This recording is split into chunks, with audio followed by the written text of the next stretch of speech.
Welcome into your Napa Auto Parts pregame show. Dan Collins alongside my broadcast partner Jordan Swick here at Hermon Brothers Field, where tonight the Miners look to get back on track. Currently a two-game losing streak, but there's still two games left in this three-game series against the visiting Anchorage Bucs. Tonight is going to be Stephen Kolek on the mound, and basically, Jordan, it seems like the Miners have just not necessarily been themselves completely at the plate. It seems like if they capture that swag again, they'll be better.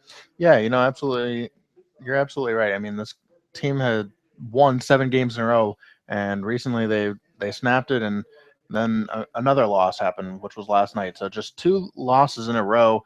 It's a little premature to jump the ship right now. I mean, everything is going okay. They had a pretty good game yesterday, and in fact, they had a good game against the Pilots, in which they lost 2-1. But this is a team that always is competitive, and they're going to look to get back in the win column here today. Absolutely, and we look at the standings here now, and I was talking with head coach Ben Taylor a little beforehand. The Chinooks are 9 games back, and there's 9 games left of the season. So the Miners officially clinching the playoff spot because they do hold the tiebreaker. However, he did not want his players to know that.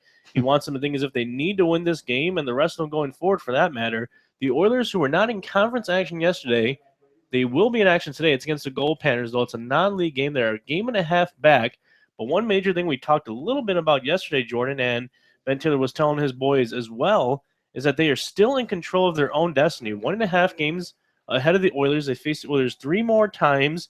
You asked me yesterday how many games it would take. I guess 6 games out of the last 10. They lost last night, so that would mean only 3 more times they could lose, uh, and until I would feel comfortable with them clinching at the end. But they are still in control of their own destiny. Yeah, absolutely. I mean, when you take a look at it, the Bucks are, I guess, the fourth best team in the league, and it's only going to get tougher That's here, crazy. as the Miners will have 3 more games against the Oilers here at home, and I believe 2 against the Pilots here, 1 at their place.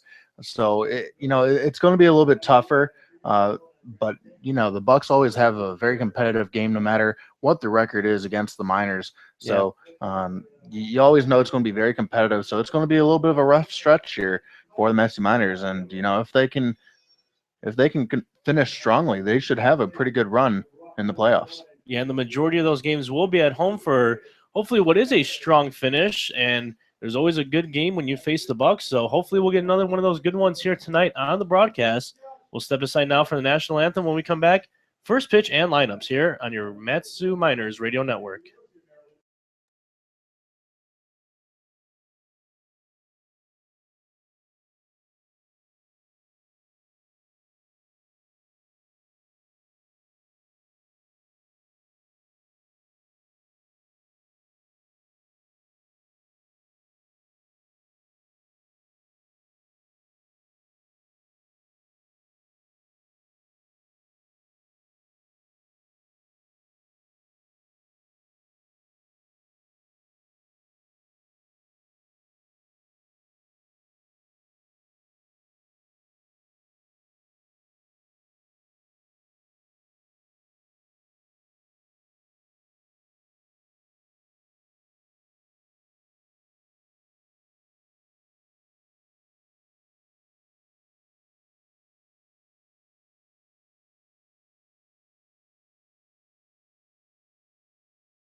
Crawford in third. Garrison Schwartz, the general. Cleanup hitter Michael Donadio playing left field tonight. Fifth, it's the first baseman Jake Scudder. Sixth, the shortstop Josh Bissonette. Seventh, A.J. Lee. He's manning the Hawkhorn tonight for the Miners. Eighth, the catcher Andy Cosgrove. And rounding out the order for the Miners is going to be the center fielder and bunt specialist Brooks Stotler. In the outfield for the Bucs from left to right, Harris, Sensley, Aruda.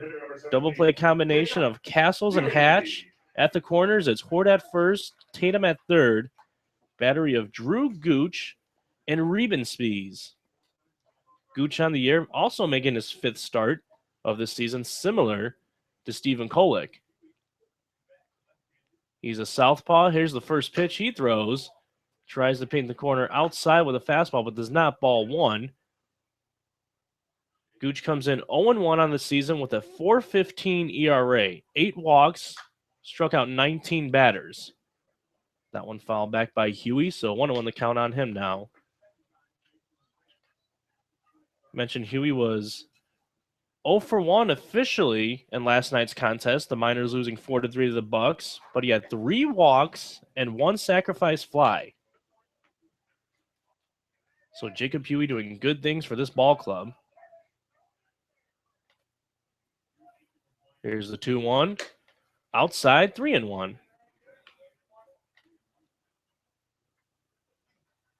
Huey in conference play, batting .412, 7 hits and 17 at-bats.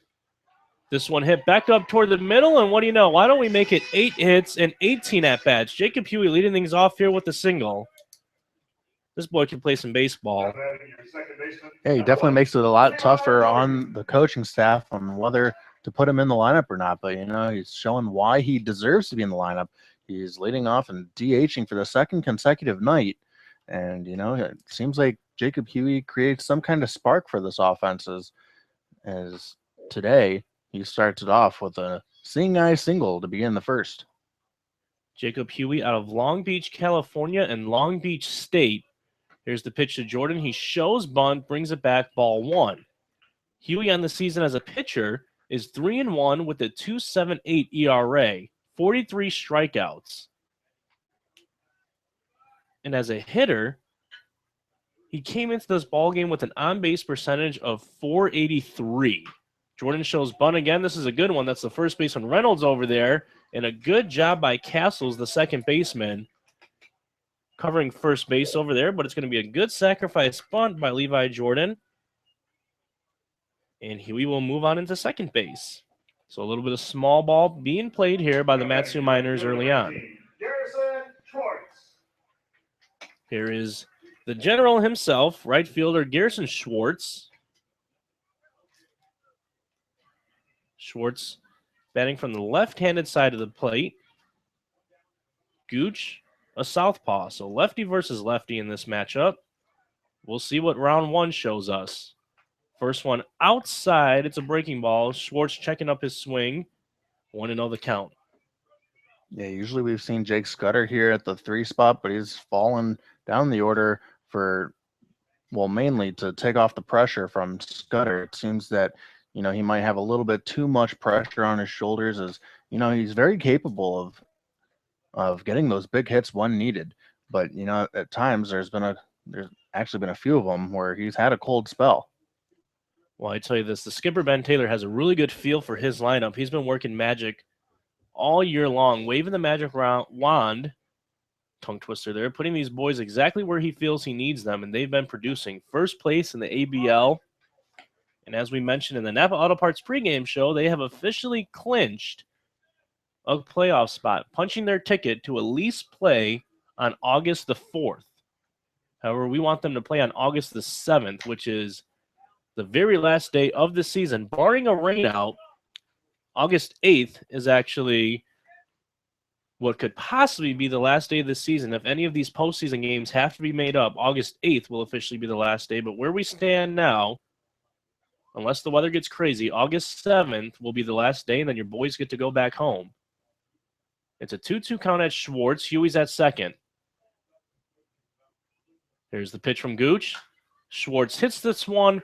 Foul. It's Justin Phillips behind home plate. Silas Drayton, the first base umpire. Brad Polk over at third. Same umpiring crew as last night. They just kind of go around the horn a little bit. Brad Polk was calling the balls and strikes last night.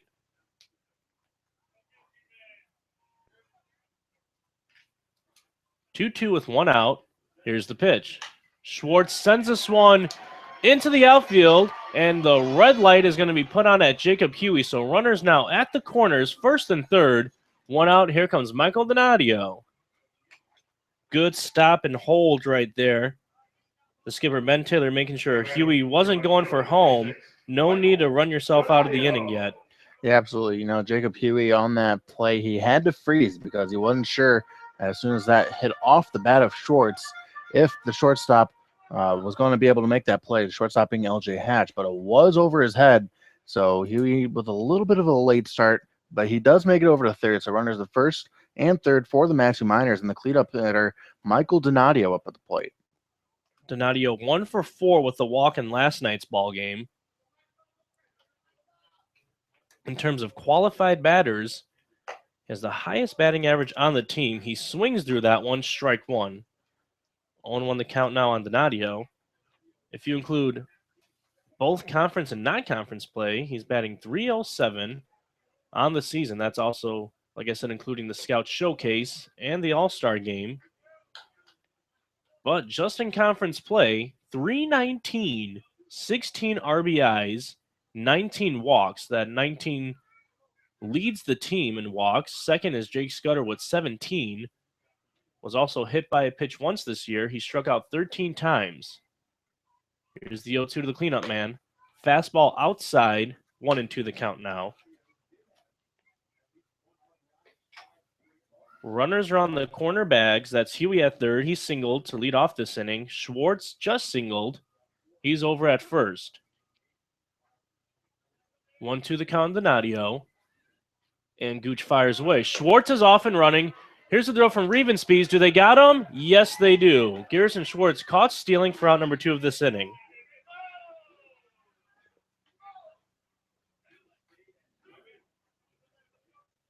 So 2 outs now. Huey at third. It wasn't a double steal. Schwartz was just trying to steal the base on his own will there.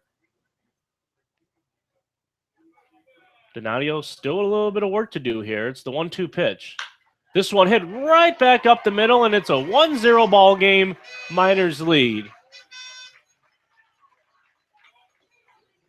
So Michael Donadio initially comes up to the plate. A sac fly would have got the job done. He falls behind in the count 1-2. Garrison Schwartz is caught stealing, so it becomes a totally different at-bat. There's now 2 outs, a sacrifice fly. Doesn't get the job done. As a matter of fact, a fly out to the outfield ends this inning. So Michael Donadio, knowing he needs to get a hit to bring in that runner from third with 2 outs and a clutch 2-out RBI for the cleanup man Donadio. Make that his 17th RBI on the season.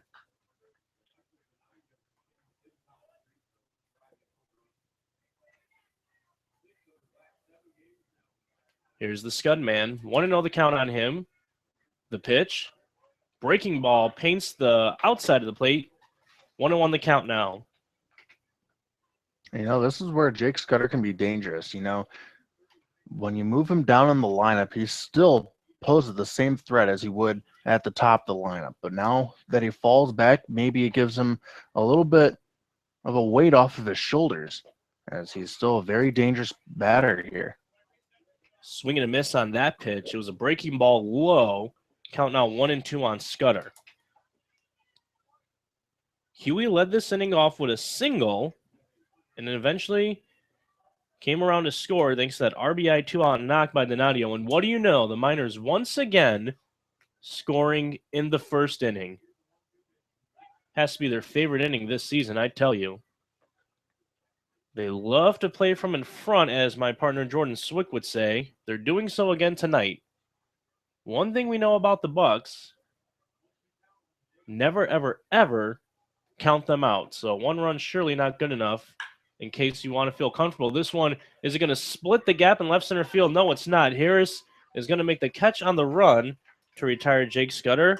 So down go the Miners now in the bottom of the first, but not before they put up one run thanks to the single by Jacob Huey, a single by Schwartz, and a single by Donadio to eventually play Huey for the first run of this ball game. We'll head to the second inning. It's the Miners in front by the slimmest of margins on your Matsu Miners Radio Network.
Harris, Reynolds, and Aruda. That's what's due up for the Bucs here. In the top of the second inning, the Bucs trailing it by a score of 1-0. The first pitch from Kolek, swing and a miss by Harris, strike one.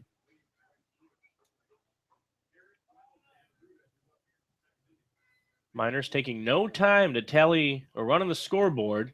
They did so in the bottom of the first. This one a comebacker right to Stephen Kolek.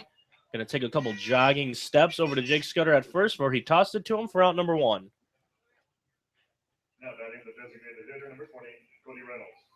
And good news, folks. When we arrived at the ballpark earlier this afternoon, it was myself, Jordan Swick, and media manager Josh Grissom opened the door to the broadcast booth. And lo and behold, 3 OTG T-shirts.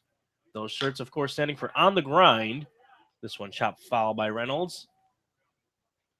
Head coach Ben Taylor leaving 3 On the Grind T-shirts for myself and the rest of the media crew, Jordan Swick and Josh Grissom. And in case you didn't watch the pregame show with us on camera, me and my broadcast partner sporting the On the Grind T-shirt. So quite a nice gesture from the skipper, Ben Taylor. Almost feel official now. We are officially on the grind, Jordan. Yeah, we were made aware that broadcasters may get it, and we were wondering if we were going to get it, and skipper Ben Taylor decides that we're worthy enough of the wonderful shirts. So I mean, they're great shirts too. We see pretty much everybody in the clubhouse support them, as they did today during BP.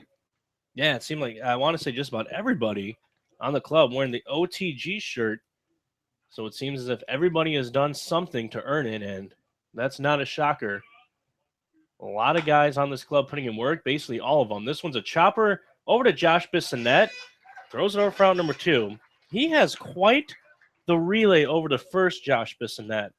He kind of leaps in the air and practically sidearms it over to first base. Yeah, he pretty much just uses his upper body to throw that baseball. Usually you'll see fielders plant their feet, and that's how most fielders will get some strength under that throw. But Josh Bissonnette will not plant his feet usually, and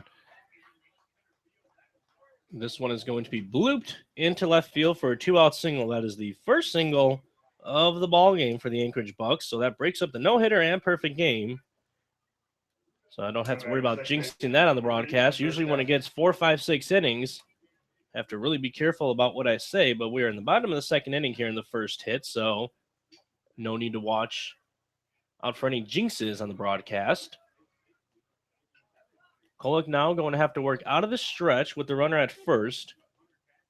It's Hunter Castles, the second baseman, at the plate. The pitch to him. outside, says Justin Phillips, for ball one. Castles last night was an absolute pain in the neck. 3 for 3 with an RBI and a run scored and a walk. So he was just on base left and right, and a big reason why the Bucs won that ball game. The 8th and 9th hitters, actually, that being Gwinnett, who was not in the ball game tonight. He was in the ball game last night as the catcher. It's Riebenspees tonight for the Bucs. They combined to go 5 for 6 with 3 runs scored, an RBI, and 2 walks. So Gwinnett and Castles doing the job for the Bucs. And would you look at this again? Castles is having himself a series as he is yet to be retired, going 1 for 1 with the single here now in the second inning. Well, we're making Castles look like he deserves to be the MVP of the league. Well, yeah, I mean, yesterday, like you mentioned, we saw catcher Alex Gwinnett and Hunter Castles both having successful days. And, these were both guys who have been struggling at the plate. I believe these were the 2 players with the lowest batting average on the Anchorage Bucs squad. And, right now they're definitely showing like they're the better hitters on this team. First pitch ball to Michael Horde. Castles is definitely having himself the best series so far for the Anchorage Bucs. Only other guy who's going to rival him is Gwinnett. We gave you the stat line on him last night as well. It's a left-handed hitter, Horde, versus the right-handed hurler, Kolick. The pitch, chopped foul. Castles coming into this ball game batting 167. 167. So something, I don't know if he found the proper pregame meal now, if he's eating more of his Wheaties or what it is, but he is apparently seeing the ball well. And he is doing well off respectful pitchers. Stephen Kolick,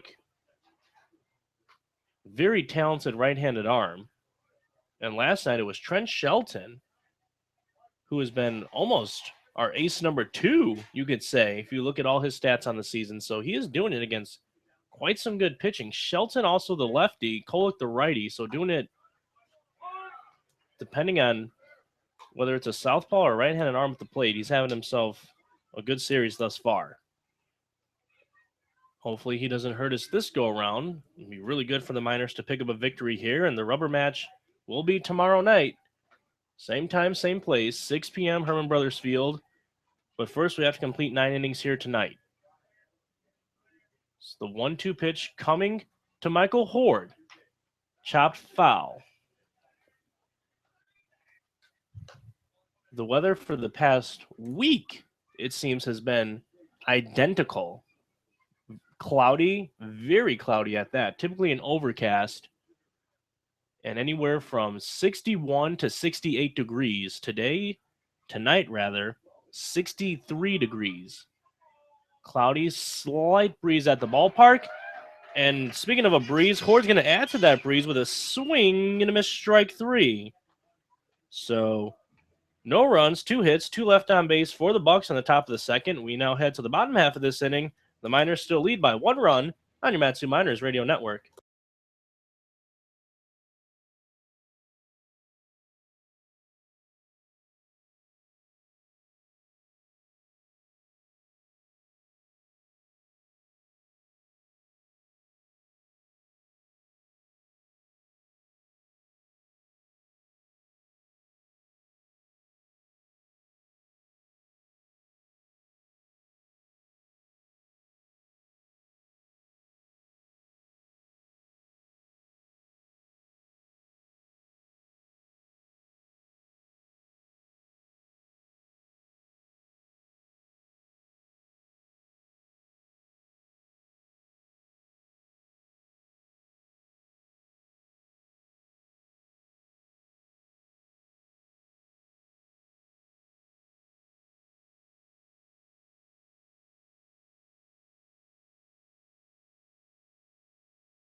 Josh Bissonette, A.J. Lee, Andy Cosgrove, the duo up here for the Miners in the bottom of the second inning.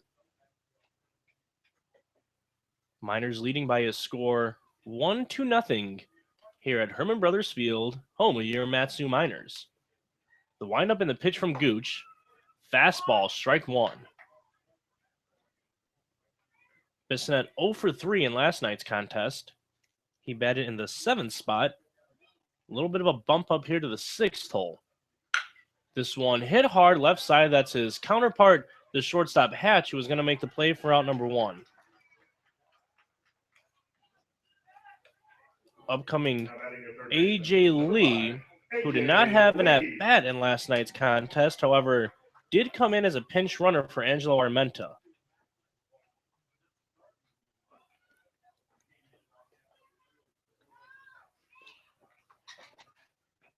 So A.J. Lee out of Maryland digging into the batter's box. The right-handed hitter shows bunt, brings it back, ball 1.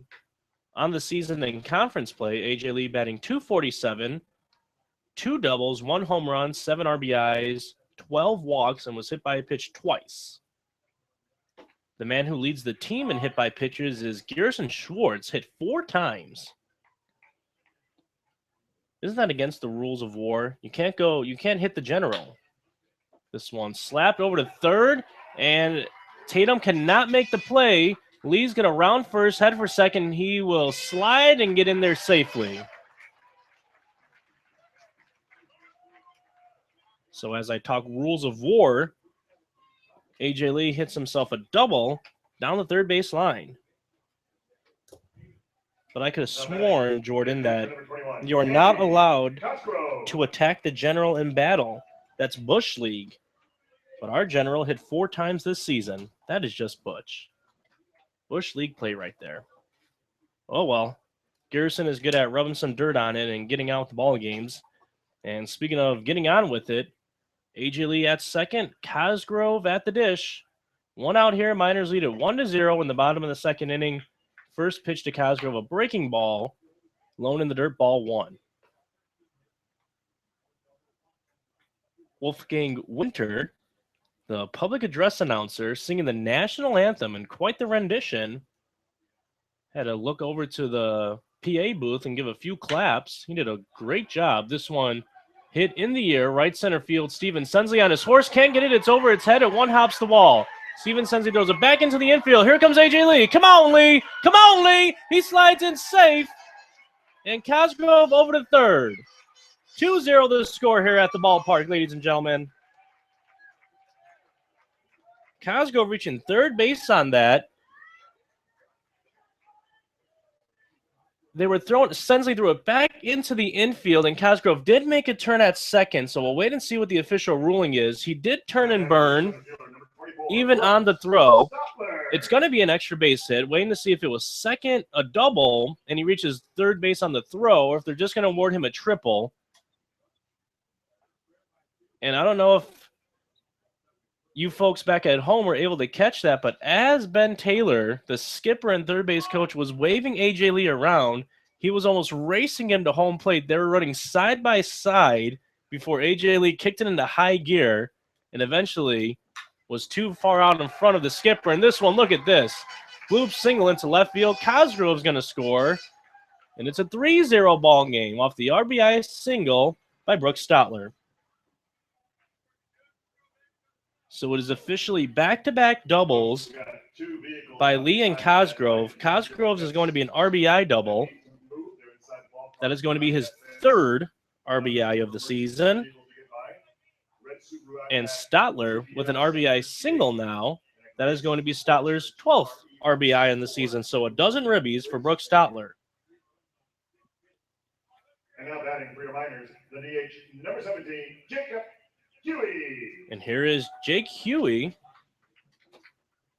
In the first inning, he had a single, came around to score eventually. Was the first run of this ball game. The pitch to him, outside for a ball. So far, so good here in the second inning.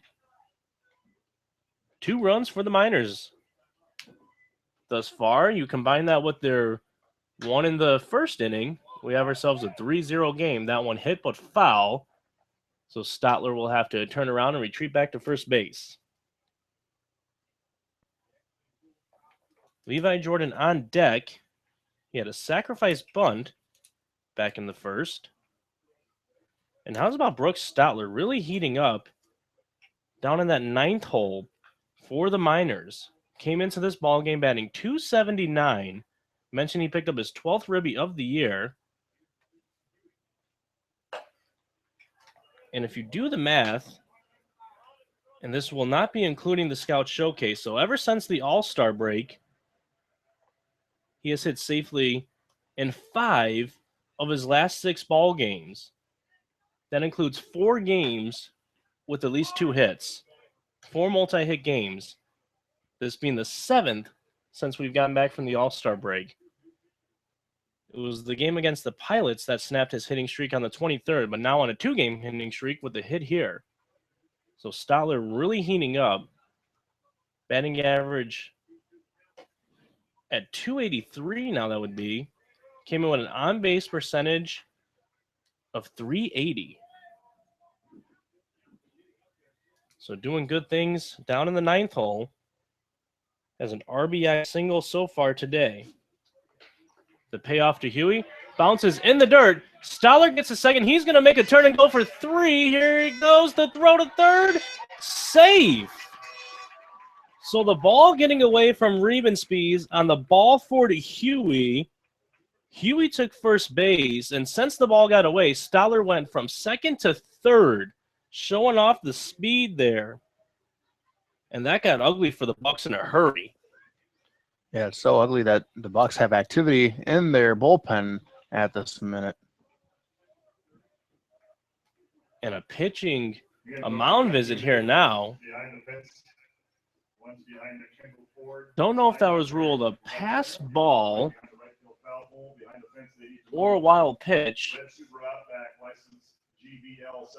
We'll wait and see on that official wording. Regardless, it doesn't matter. What is the case is that Stotler is at third and Huey is at first. So there you go once again. Jacob Huey, 2 at-bats in the first 2 innings, 1 for 1 with a single, a run scored, and a walk. Already doing great things for the Miners up in that leadoff spot. And up comes Levi Jordan, one of the better, if not best second baseman in this league. And that is now receiving word. Stotler advancing to third base on a wild pitch. So here's Levi Jordan. The runners are at the corners. He shows bunt, lays it down, it goes foul. Levi Jordan on the season comes in batting .307, 4 doubles, 12 RBIs, 9 walks. So still with that plus 300 batting average for the Miners second baseman. He is 4th in batting average behind Hunter Vansov of the Chinooks, Darius Hill of the Oilers, and Jonathan Washam, who came out of nowhere and is leading the league with a .364 batting average. I mean, he legit came out of nowhere. Yeah, we were surprised one day during a broadcast where we were saying Steven Sensley leading the league in batting average, and then all of a sudden this guy, Jonathan Washam, who has played in a lot of ball games for the Oilers, as you know, he didn't have all the necessary at-bats required at first to qualify for the league lead. And, you know, after you get every day of playing time, you're sooner or later going to get that qualified stat. So he's been swinging a hot bat, hitting .364 this year for the Oilers. A very good addition to that ball club. The 2-1 pitch getting away from Riebenspies, so Jacob Huey will take second. Didn't get away far enough for Stotler to make a break toward home. But Huey will move up an extra 90 feet on the pass ball. Riebenspies having a little trouble with that one. 3-1 the count. It's Garrison Schwartz on deck. Levi Jordan in the right-handed hitting batter's box. Gooch comes set. Here's the pitch. Hit hard right past the McCarthy Tatum at third. Coming around to score Stotler. Huey's going to jog in and reach home plate safely off the 2 RBI double by Levi Jordan. 5-0 the score now in the bottom of the second. Miners over the Bucs. They are hitting the ball hard off Drew Gooch. Even some of the outs that remain tonight have been hard hit outs. Really doing well against the Bucs southpaw.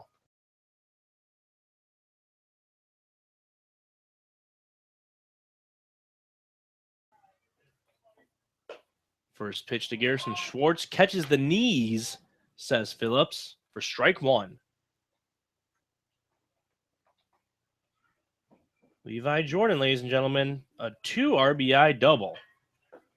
That one in the dirt. It's going to even up the count on the general. Garrison had a single just an inning ago and was caught stealing. The 1-1 to Schwartz. This one hit on the ground right side. That's the second baseman Castles, who's up with it, makes the throw for out number 2, and it works just as if it was a sacrifice bunt. Levi Jordan moving into third base, 2 outs now. Michael Donadio coming up to the plate. Now having your left fielder, number 26, Michael Donadio. Donadio had an RBI 2-out single to plate the Miners' first run back in the bottom of the first. He plated Jacob Huey. Huey already with 2 runs scored. He scored courtesy of that double by Levi Jordan just a couple batters ago. This one grounded over to Castles, has a little bit of a hard time coming up with it, but will and make the play.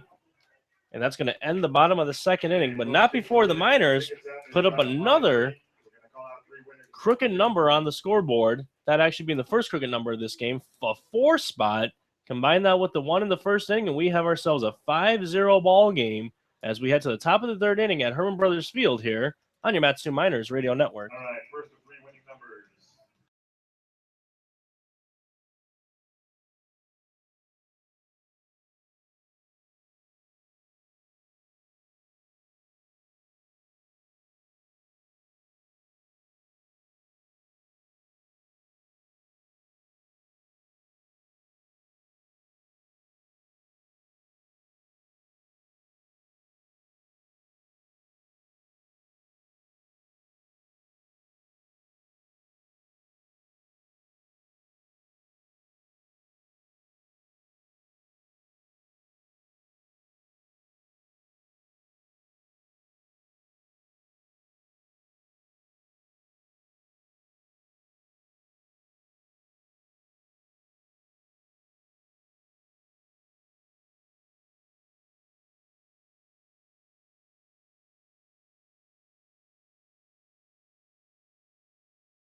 Top of the third inning, Chad Riebenspies, the catcher, leading things off here for the Anchorage Bucs. Riebenspies batting from the left side of the dish. He's the number 9 hitter tonight for the Bucs. Takes first pitch ball. Riebenspies kicking it old school. Doesn't go with the batting gloves. The 1-0 from Kolick. Hit foul. First base side. If you're just joining into the broadcast, where have you been? 4 runs scored in the bottom of the second inning for the Miners. 1 run scored back in the bottom of the first. Put that together, and what do you got? 5-0 the score here at Hermon Brothers Field. That one high. So 2-1 the count now on Riebenspies. Comfortable lead here for Kolick early on. He winds and deals. Low, 3-1 the count now on Riebenspies.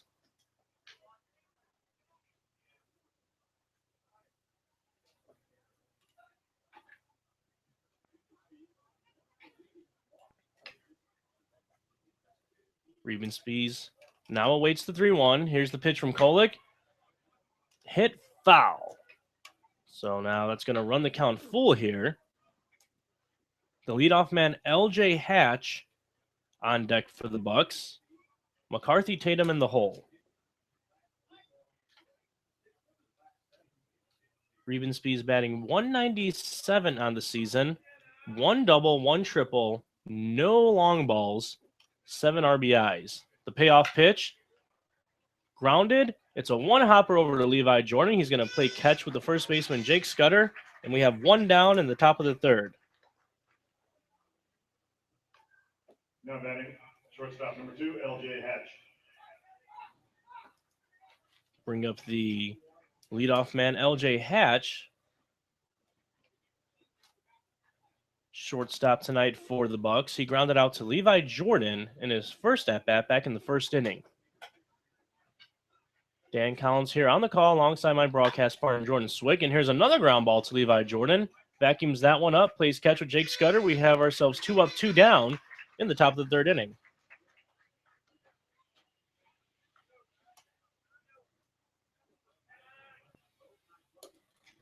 Now batting, Bring up the third baseman, McCarthy Tatum. Tatum also 0 for 1 on the evening. He had a line drive over to Josh Bissonette at short. And that was his first out. This one now 0-1 the count on McCarthy Tatum.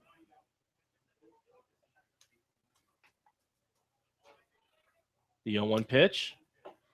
Breaking ball, strike 2. Steven Sensley on deck. He struck out back in the 1st. It was a 1-2-3 inning in that 1st inning. Here's the pitch from Kolek. Popped, foul, and is it going to get out of play? Yes, it is.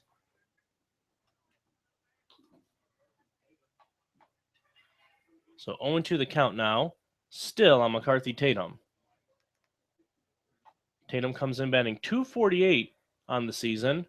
That is the 4th best batting average on this Bucs squad. This one was a chopper, 2-hopper over to Josh Bissonette. He comes up with it, and a very nice Josh Bissonette style throw to retire the side here. 3 up, 3 down, go the Bucs in the top of the 3rd. We'll head to the bottom half of this inning. It's the Miners 5, Bucs 0 on your Matsu Miners Radio Network.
Jake Scudder, the first baseman for the Miners. He leads things off here. First pitch swinging. That is Castles relaying to Gooch, who is in the right spot. And we're going to start things off here in the bottom of the 3rd inning with a 4-1 ground out. Bring up Josh Bissonette. He grounded out to his counterpart, L.J. Hatch, in his first plate appearance back in the 2nd inning.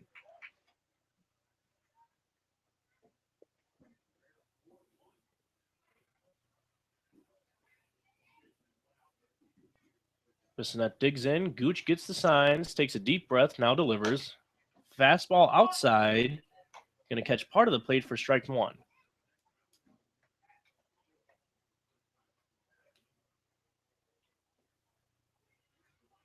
Here's the 0-1. Inside, even up the count at 1 apiece on the shortstop, Josh Bissonette. The Miners with 1 run in the 1st. 4 runs in the second. This one is popped up. It's going to be the center fielder, Steven Sensley, who settles under it and makes the grab for out number 2. So 2 up, 2 down here for the Miners. It's actually the first time so far in this ball game that's been the case. They have yet to go down in order. So let's see if A.J. Lee can keep that trend up. He is 1 for 1 on the night with a double and a run scored.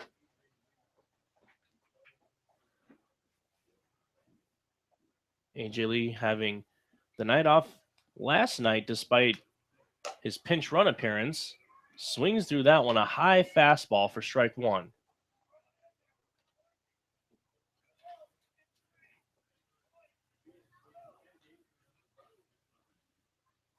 The pitch to Lee, outside. Lee had a 4-game hitting streak heading into this ball game. If you don't count his appearance as a pinch runner last night, then that 4-game hitting streak still standing. He had 1 hit against the Chinooks in the first game after the All-Star game, then went 4 for 5 the following night, and in the home-and-home series against the Pilots, 2 hits, then 1 hit, but he's going to go down swinging here, and for the first time tonight, the Miners go down 1-2-3. We head to the 4th. It's Sensley, Harris, and Reynolds due up for the Bucs on your Matsu Miners Radio Network.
Steven Sensley to lead things off for the Bucs here in the top of the 4th inning.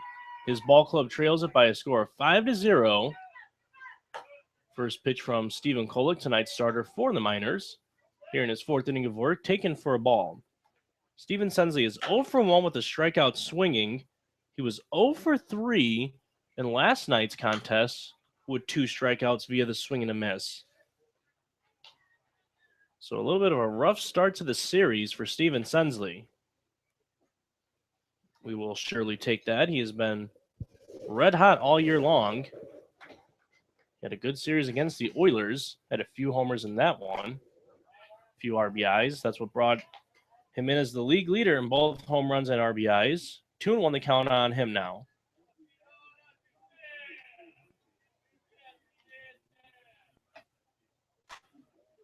Sensley now his average in the conference all the way down to 292. He was batting well over 300 for the majority of this season. 7 doubles, 1 triple, 5 homers. Also 11 walks.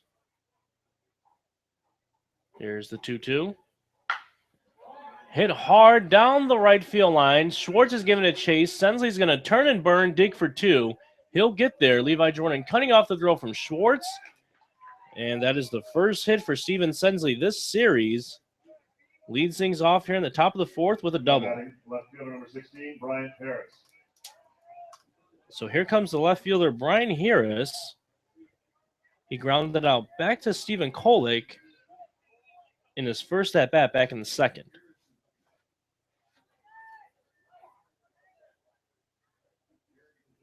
Harris getting the signs from his dugout. The Bucs getting their pitching, hitting, and defensive signs all from the dugout. Miners typically get it from their skipper, Ben Taylor, who was only in the dugout during this time. He is the third base coach when the team's up to the plate. Swing and a miss from Harris. 0-1 the count on him now.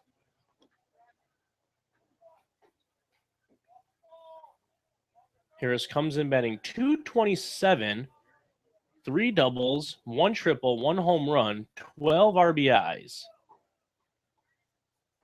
Kolick with a look over to Sensley at second. Harris is showing bunt. Here's the delivery from Kolick. That one is bunted foul, so 0-2 the count on Harris. Be interested to see if the bunt sign is still on or not.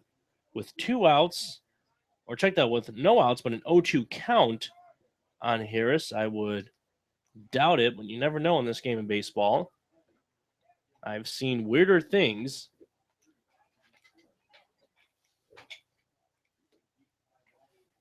Sensley taking his lead over at second.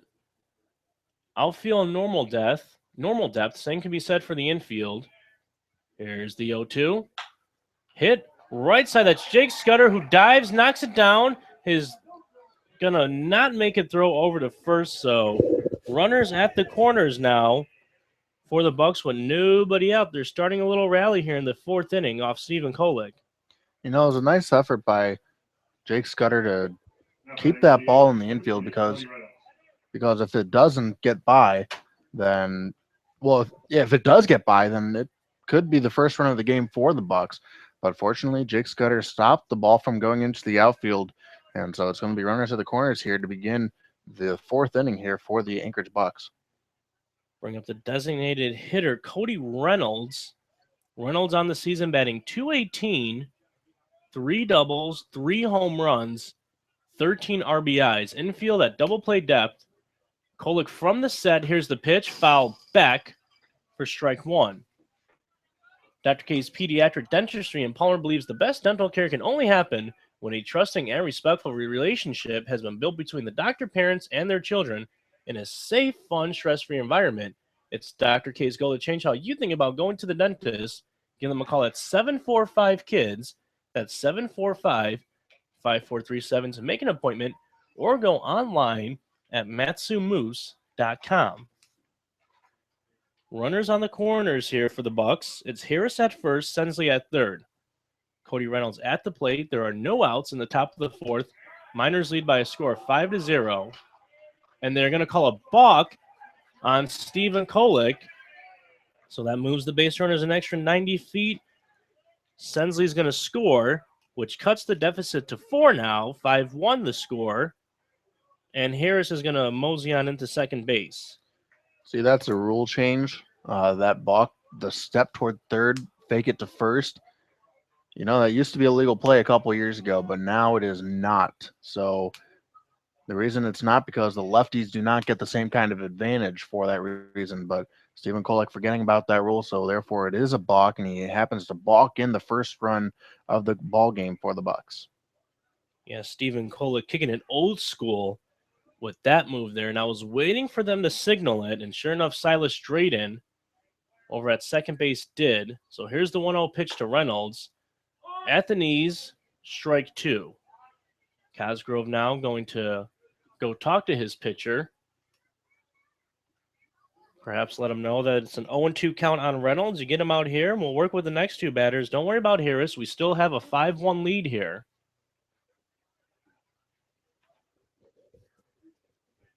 One run, 4 hits, no errors for the Bucs. 5 runs, 7 hits, no errors for the Miners. Cosgrove laying down the signs. Kolick agrees. A look over to second at Harris. Another look. He fires away. Hit, foul. So the count remains at 0-2. We mentioned over and over again, you never want to let the Bucs get back into the ball game. They do it on a consistent basis against the Miners. Back and forth, these games tend to go. The 0-2 from Kolek. Swung on, hit into foul territory, and it is going to be a souvenir for a lucky fan. Reynolds doing his best job to battle up there at the plate. He used to bat a little higher in the lineup for the Bucs, typically the third or cleanup hitter for them. But I take it his .218 batting average is the reason why he has apparently dropped down in the order. Batting fifth tonight. The 0-2 pitch, high, and the fish are not biting, at least not on that piece of bait. So the count will move to 1-2. Not many games to go. After tonight, the Miners have a total of 6 more home games and 2 road games. You can chalk that up for 8 more regular season ball games, and then we go on to the playoffs. This one's sent into right center field. Brooks Stotler's there, makes the call, makes the catch. Harris tagged, act like he was going to bolt for third, but ultimately chooses not to. And there is finally 1 out in the inning. Runner still at second for the Bucs. Bring up Aaron Arruda to the plate. He singled in his first plate appearance back in the second inning. Arruda batting .193 on the season. Has 2 doubles, 1 home run, 13 RBIs. 11 walks, has struck out 22 times. And out comes the speedy pitching coach Matt Greeley, who, if you are watching the broadcast at home, perhaps caught a little bit of that sarcasm. Also known as the Flash. Justin Phillips, now the home plate umpire, going to go out to break up that conversation. Cosgrove, the catcher, Kolek, the arm, and Greeley, the coach. They'll now retreat back to their respective positions. Greeley, the dugout, Cosgrove behind home plate, and Kolek on the mound. And the right fielder, Aaron Arruda, will once again make his way up to the dish. He is hitting with 1 out and a runner at second. His team down 4.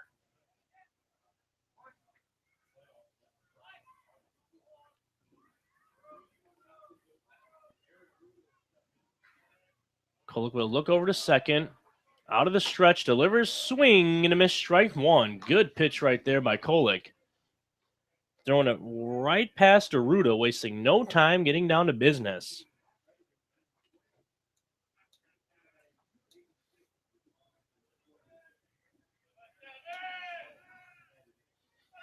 Kolek sets. And the 0-1. Swing and a miss, strike 2. So far, Arruda cannot find or get a good enough read at what Kolek is tossing up to the dish, at least in this at-bat. He is 1 for 1 in the night, but so far, Kolek making him look silly through those first 2 pitches.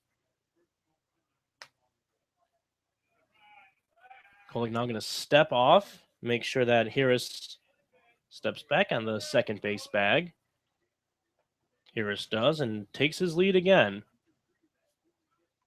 No gaps in the outfield. Infield for the most part at normal depth. Here's the 0-2. Breaking ball low and away. Count now moves to 1-2. The rubber match between these two clubs, hopefully it will be the rubber match, is tomorrow. Then a 2-game series with the Pilots at home, and the Oilers come to town on Saturday for a scheduled doubleheader.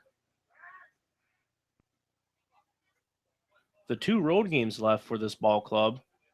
July 31st, a 1 p.m. Alaska time slated start.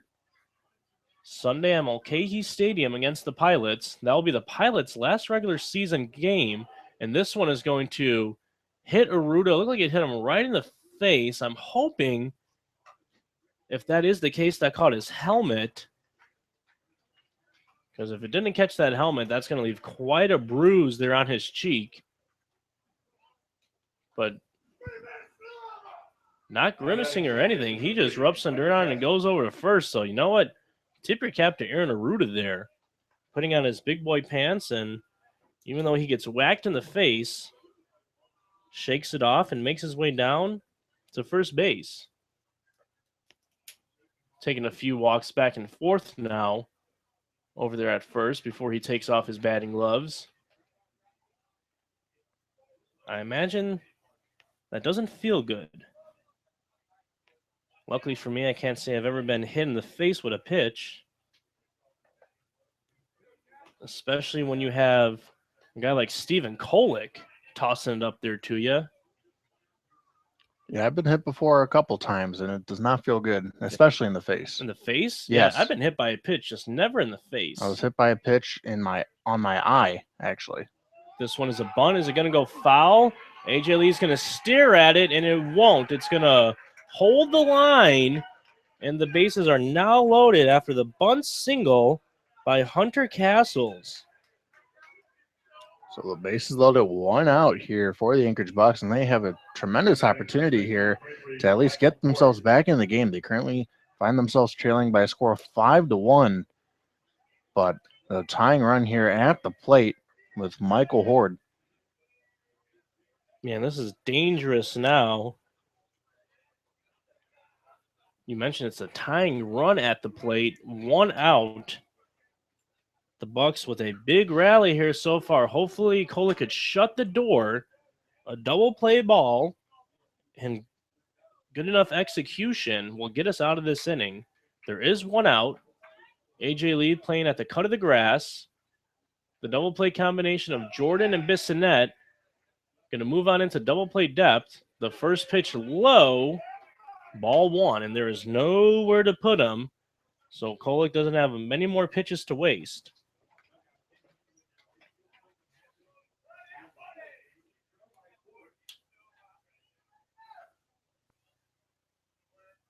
Kolick sets. Here he comes. Swing and a miss, strike 1. So that's going to even the count up at 1 on Michael Horde, tonight's first baseman. Horde comes in batting 100. He has 2 hits and 20 at-bats, has scored twice. No RBIs on the season, has walked 3 times, struck out 4 times. The 1-1. Horde taking all the way, strike 2. So this could be a momentum-turning type of a pitch here from Steven Kolick. Let's hope it is. Momentum so far in the favor of the Bucs, who trail it by a score of 5-1. The 1-2 from Kolick. Hit hard. Is it going to get over the head of Schwartz? It does. It is a grand slam, and that will tie the ball game. The first home run of the year by Horde. He picked the best time to do so in his first RBIs. Credit him with RBIs number 1, 2, 3, 4. The grand salami, and we have ourselves a brand new ball game. Now batting catcher number 49, Chad Radishpeace. Well then, that is how that cookie is going to crumble. It seems like it's always a guy who you least expected to play hero against the Miners. That's the second grand slam the Bucs have hit off the Miners this season. The first one coming off of Steven Sensley. In this ballpark. Yeah, it was in this ballpark. So both of them coming in this ballpark here at Hermon Brothers Field. And, you know, it was a huge difference in game 1. As of right now, that's a huge difference here is the Bucs have tied up the game here at 5. All right, well, we have ourselves a new ball game here. 5-5 the score. Thankfully, the Miners posted 5 runs of their own before giving up a 5 spot so far this inning. And we have ourselves a boxing match here at Hermon Brothers Field. Back and forth with the slugs we go. And we're only in the top of the fourth. The 1-2 to Riebenspies. Fouled away. The count remains 1-2. I would tell you that I'm shocked, but I don't know if I am. You just see some crazy things. Crazy things down here in the ABL from time to time. Here's the 1-2. Foul. Back. Count remains 1-2. You could just tell that this inning was going to be a bad one. It all started with that balk. Stephen Kolek balked home a runner, and from there on, the Bucs were starting to feel it, and a hit by pitch, a couple singles, and then the grand slam pays dividends. Swing and a miss, strike 3, and luckily the Miners get their second out of the inning. Nobody on base anymore because Horde cleared them with his grand slam. And if you're Kolek, you have no choice but to just forget about all that and be thankful that the score is at the very least tied at the moment. So you just have to suck it up and do your best out there on the mound. Hopefully the boys can get another run or two once they get back up to the plate. I mean, it is a huge blow. He came in with a 5-0 lead to begin the inning, and the balking home the first run and then giving up a grand slam can't feel too good. No, but that's why in the game of baseball, especially as a pitcher, you have to have yourself a short-term memory and basically act like this never happened. You should treat this ball game like it's 0-0 instead of 5-5. And here's the 0-2. Tried to paint the corner, but misses his spot. Going to move the count to 1-2. So Kolek's going to have to hit the reset button. That 2-2 fouled away. The Bucs coming with an absolute ambush this inning. 2 extra base hits, 2 singles, a hit by pitch, and everybody who has reached base this inning has scored. That latest pitch, low and in the dirt, so Deuce is wild on the scoreboard. 2 balls, 2 strikes, 2 outs to the man who wears number 2 for the Bucs, LJ Hatch, playing shortstop tonight. Cosgrove getting the signs from the dugout, and here's the pitch. Tries to paint the corner, and he will. Strike 3, but not before. The Bucs get 4 hits, 5 runs, nobody left on base this inning, and tie this ball game up. We head to the bottom of the 4th. It's a brand new ball game. We'll hit the reset button here on your Matsu Miners Radio Network.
Andy Cosgrove leading things off here for the Miners.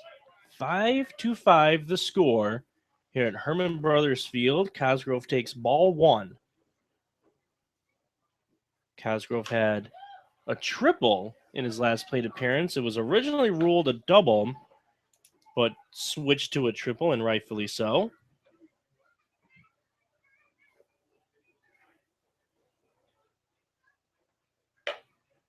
That one taken outside, going to move the count now to 2-1. Brooks Stotler on deck. He had an RBI single himself. That one now gets away. Gooch still on the mound for the Bucs. No activity in their bullpen. Gooch giving up 5 runs in the first 2 innings. Settled down last inning, put up a 0. Miners went down in order. And in the bottom half of this inning here, starts things off with a full count to the catcher, Andy Cosgrove.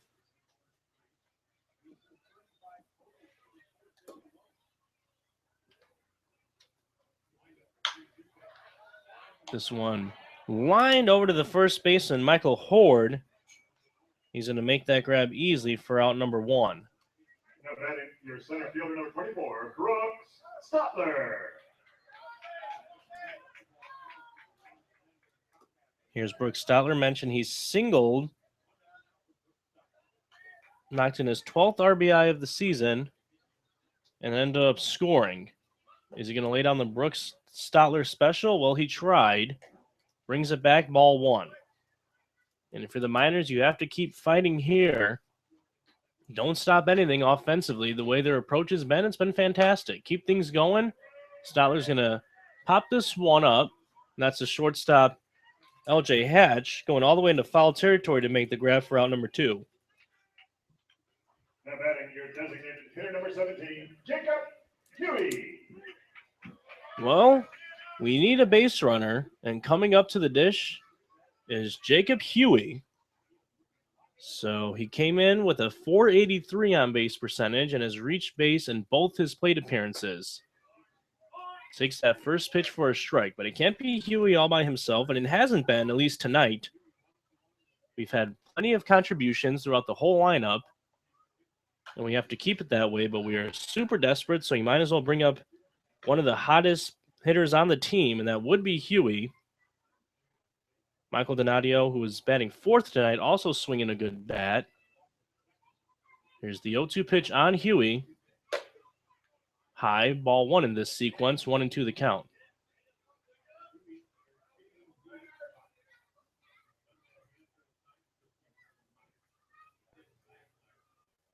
Gooch takes a deep breath, now delivers to the plate. Huey's going to take all the way for ball 2. So a good eye by Huey. Count now 2 balls, 2 strikes with 2 outs on the Miners' leadoff hitter and designated hitter this evening. Huey batting on the left side of the plate. Here's the pitch. Lone in the dirt once again. So after falling behind in the count 0-2, Huey is going to make sure he runs the count full. Levi Jordan on deck. He has a sacrifice bunt in a double this evening. Huey's going to hit this one back up the middle. And what do you know? He reaches base with a seeing eye single. Yeah, it's 2 hits with a seeing eye single for him. That's how he began the ball game. And Drew Gooch almost made a great catch there at the mound, but he was unable to flash the leather in quick enough. So Jacob Huey on first base with a 2-out single here. Levi Jordan, who doubled in his last at bat, up at the plate. Levi Jordan plated Brooks Stotler and Jacob Huey with that double for RBIs 13 and 14 on the season.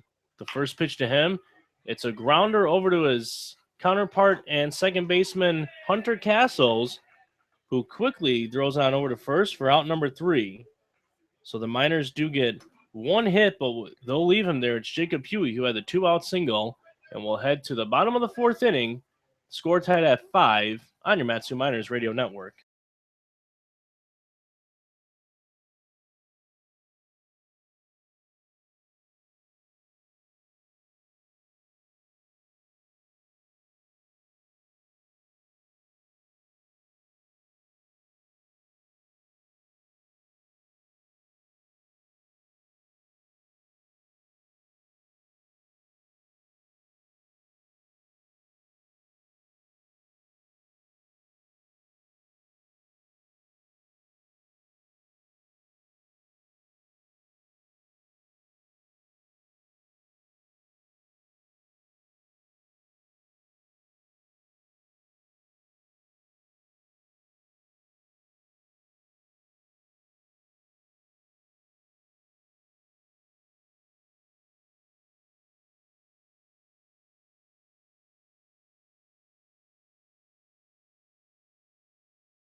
McCarthy Tatum leading this inning off with a ground ball. First pitch that he sees, he takes it over to A.J. Lee, and very quickly, 1 pitch, 1 out here in the top of the 5th inning. Well, that's the start you're looking for. That was pitch number 71 for Stephen Kolick. He has thrown 53 strikes, 18 balls, so a great strike to ball ratio. However, he just got himself in a little bit of trouble in his biggest mistake coming on a pitch to Michael Horde last inning, who had a grand slam off Kolick. No, the series, it's been about Bucs players who haven't really done much of anything this summer. It's the bottom of the order that always kills the Miners. At least it has been these first 2 games. Sunsley's going to serve this one into right field and place it right in front of the General Garrison Schwartz with a 1-out single. So that's his second hit of the ball game. Bring up the cleanup man and left fielder Brian Harris, who singled and scored last inning. Yeah, and that's why you could just never count the Bucs out, because if it's not their top guys in the top half of the order putting in the work, they'll have somebody playing spoiler down at the bottom who you least expected. At this point, don't necessarily say we expect it, but we're not shocked by it, because we've seen it happen quite a few times, not only to the Miners, but to other teams too, here in the Alaska Baseball League this summer. Bucs come in. They are the 4th place team, 4 games behind the Miners. So how do you like that? They're technically in the last playoff spot, but 4 games out of the number 1 spot. The Miners and the Bucs, the only teams in action tonight. The Chinooks and Pilots both with a day off, and the Oilers. And it's funny, the Chinooks and the Pilots played a doubleheader last night, but they both have the day off today.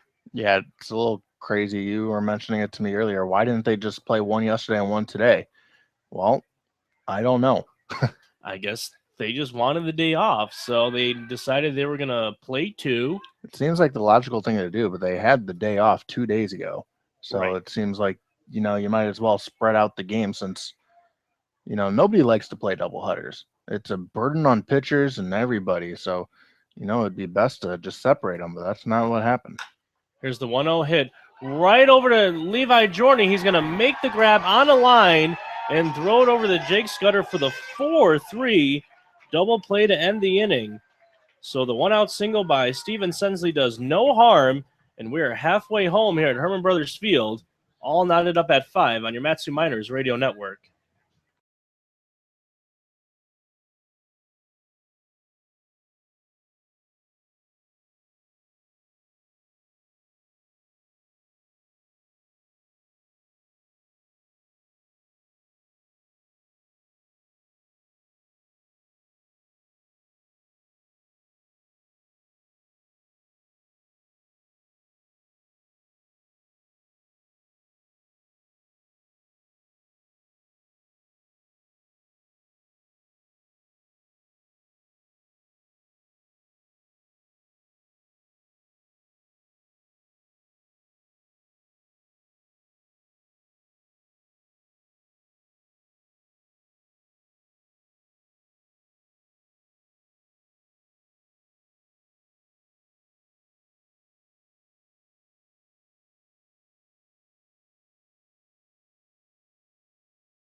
Garrison Schwartz. It's the General who will lead things off here in the bottom of the 5th inning, and just a half inning ago, exactly what the doctor ordered. Stephen Kolick with a 4-pitch inning. Pitch count now at 74. That's exactly what you wanted from Stephen Kolick. We said he had to hit the reset button, and he did exactly that in the top half of the 5th. 3 up, 3 down on 4 pitches. This one hit into the left field. That's Brian Harris who's there. He'll make the catch for the first out of this inning and bring up the left fielder and cleanup man, Michael Donadio. Michael Donadio. Donadio 1 for 2 on the evening. singled in a run in the first inning, grounded out to second in the second inning. So this is third go-around at the dish. Every time against Gooch, and he is going to hit one right back up the middle for a base hit. So 2 base hits right back up the middle for Michael Donadio. Yeah, there's a couple minors with a couple base hits right up the middle. Jacob Huey, the other one. So 4 seeing eye singles for these minors. The 2 players being Jacob Huey and Michael Donadio. And that's exactly what you want to see here for the minors as base runners. Keep getting them on. You want to recapture this lead quickly. You don't want to let it slip away. It's a tie game here now. Scudder's going to hit this one hard to right field, but foul. Had a good swing on it, but eventually ends up over there by the Miners' bullpen in the outfield.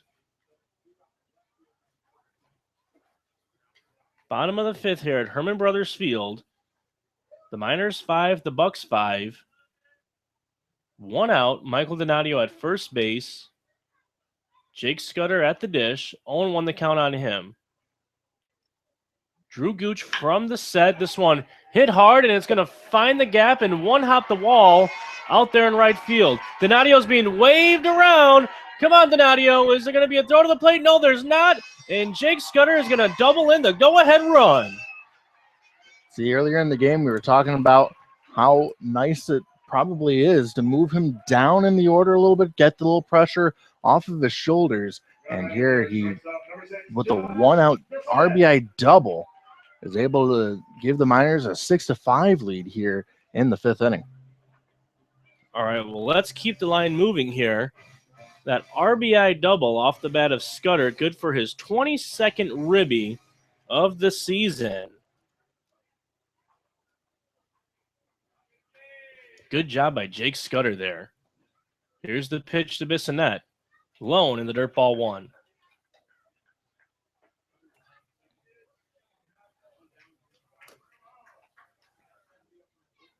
Scudder taking his lead over at second. Gooch comes set. He delivers. Bissonette taking that breaking ball all the way. A little too high, says Phillips. 2-0 the count, a hitter's count on the shortstop, Josh Bissonette. He's 0 for 2 on the evening.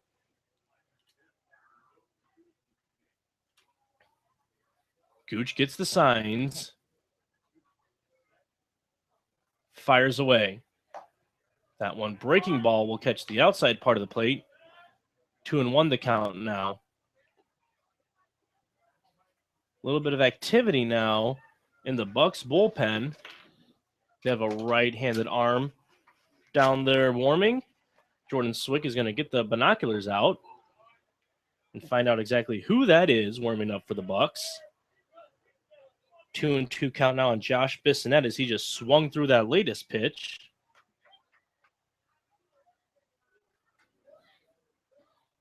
And is the right-handed arm out of Cal State Northridge, Vanderford, warming up for the Bucs. I don't think we've seen him play yet this year. Can't say we have. This one popped up in the outfield. Sensley giving a chase. He dives and makes the catch. And a good tag up by Scudder. He'll move into third. And Josh Bissonette robbed of at least a single on that one. A good play out there in center field. Diving toward his left out there in center was Steven Sensley and making the grab for out number 2. It would have for sure been extra bases for Josh Bissonette. He being robbed by Steven Sensley, the center fielder, who could perhaps be the league MVP at the end of the year. But Jake Scudder with the heads up, tagging from second base. A.J. Lee showing bunt there. Brings it back, ball 1. The Miners have taken the lead once again. 6-5 the score here now at Hermon Brothers Field in the bottom of the 5th inning. No activity in the Miners bullpen, so I would imagine we see Stephen Kolick back out for the 6th, and rightfully so. He had a 4-pitch inning in the top half of the 5th. He's at 74 pitches, so bring him on back out. And if he gets the Bucs down in order again, we'll be in good shape. where we stand now, he's already in line for the win. Here's the 2-0. Low 3-0, but still plenty of work to do. Can't be comfortable with one run. As a matter of fact, you want to be comfortable with any amount of runs. Here against the Bucs. 3-0. A.J. Lee takes all the way. But it's the first strike of this sequence. 3-1 the count now on the infielder out of Maryland.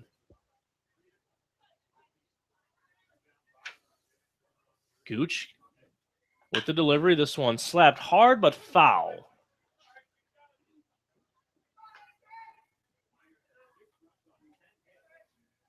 Lee now stepping out of the batter's box, rearranging his batting gloves. Making sure they fit nice and tight as he digs in back into the batter's box. Jake Scudder at third. 2 outs here. And a 3-2 count on A.J. Lee. The Miners so far have posted 1 run this inning. A.J. Lee popping this one up. But the catcher, Reuben Spees, is not going to have enough room to make a play. A.J. Lee staying alive in this AB.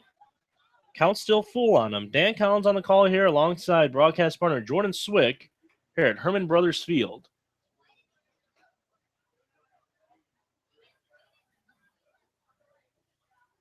Once more, we await the payoff pitch. Here it comes. And that one's going to hit A.J. Lee right off the buttocks. And he's going to start off with a jog and then somewhat limp into first base. He's going to have to shake that one off. Luckily, that one got him where there tends to be enough meat. So runners at the corners here now for the Miners. Andy Cosgrove making his play up to the dish. Cosgrove 1 for 2 with an RBI and a triple on the game. Looking over to skipper Ben Taylor for the signs. He got him, and now he's going to take a practice swing before he heads up into the batter's box. Drew Gooch still towing the slab for the Bucs. He was tonight's starter. The first pitch, breaking ball to Cosgrove, 0-1. Mentioned that is T. Vanderford out of the University of Tennessee. Warming up in the Bucs bullpen. That one inside nearly hits Cosgrove. Going to move the count to 1-1. It seems like Vanderford has bounced from many colleges. He's been at Glendale Community College. You mentioned Cal State Northridge. We see here at Tennessee. I can't seem to find stats on him whatsoever. So he's got a little bit of a track record. Making his home in Anchorage this summer. Off goes A.J. Lee, and he is going to get in there without a throw. He had a fantastic jump. That was a Ricky Henderson-style jump right there. Took off before Gooch was even coming out of the stretch. So now runners at second and third with 2 outs and a 2-1 count on Andy Cosgrove. So you could credit Lee with the stolen base. And Cosgrove is going to swing and miss on that one. The count now 2-2 on him. 2 balls, 2 strikes, 2 outs, 2 runners on.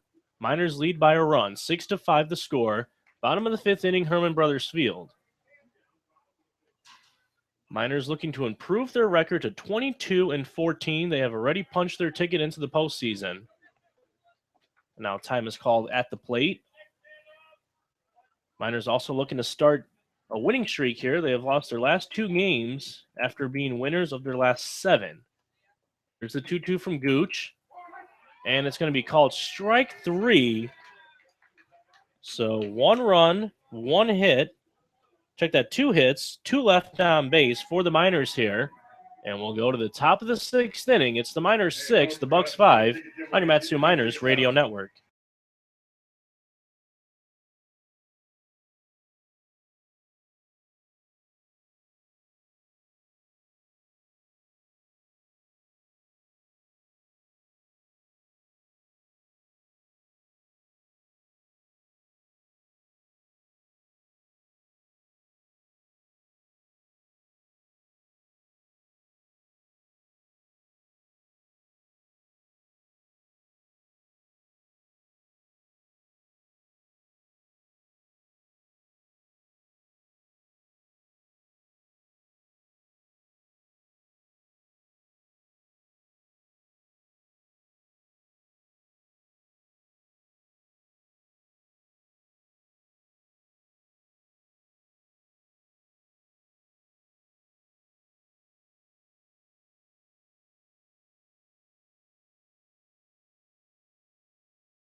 Cody Reynolds leads things off here for the Bucs. Top of the 6th inning. Miners currently with a 6-5 lead. Stephen Kolek out for his 6th inning of work. Nobody warming in the Miners bullpen. The 0-1 to Reynolds. He takes all the way, strike 2. Reynolds is 0 for 2 on the evening. A ground out to short and a fly out to center. Kolek with the 0-2 pitch. Outside, 1-2.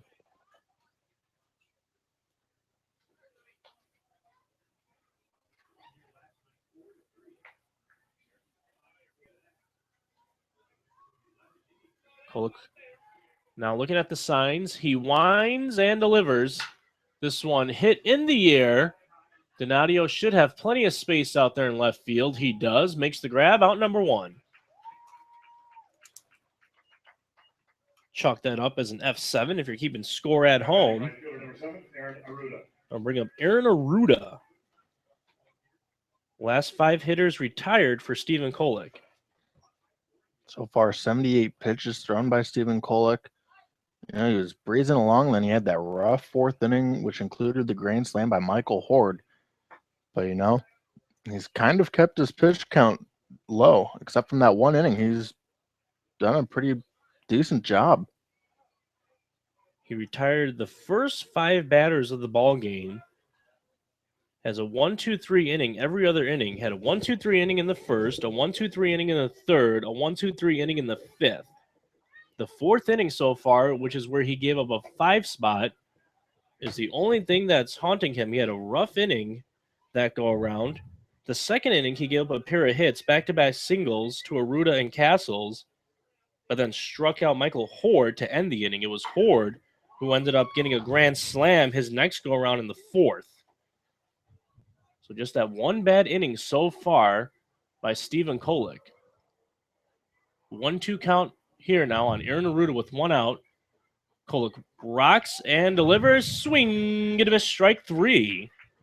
So 2 outs here now in the 6th inning. Now batting second baseman number 3, Hunter Castles. And that's going to bring Hunter Castles, the second baseman, up to the dish. He is 2 for 2 with a run scored. 2 singles on the night. Hunter Castles having himself quite the series. We talked about that earlier. He came in batting 167. Here he is now. The first pitch he sees, taken for a strike.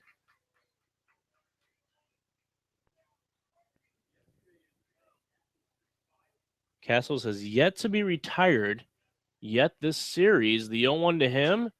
Hit over to Bissonette. Is this going to be the first time? Bissonette with the throw? Yes, it is. So back-to-back 1-2-3 innings. He has now retired 7 hitters in a row, has Stephen Kolek, and we head now to the bottom of the 6th. It's the Miners leading by the slimmest of margins. The score 6-5 here on your Matsu Miners Radio Network.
New pitcher here for the Bucs. It is Tay Vanderford on for the very first time this summer. And we were looking up some stats for him, and Jordan Swick, who is handy on the Google search, apparently he found stats stemming back to the year 2013, and that is the earliest that we have found stats on Vanderford. He posted a 5-3 record with a 1.65 ERA in 12 appearances. That includes 9 starts at Glendale Community College back in 2013, allowed 44 hits and 54 and 2/3 innings of work, and he struck out 41, walked 16. His team going 27-13 that season. Stotler with a chopper, and the shortstop LJ Hatch cannot come up with it. And Stotler is going to reach first base on the East 6. Once Hatch had a hard time with that one, even if he recovered, too late. So you could chalk that one up as the first error of the ball game for either squad. And we have the leadoff man on base.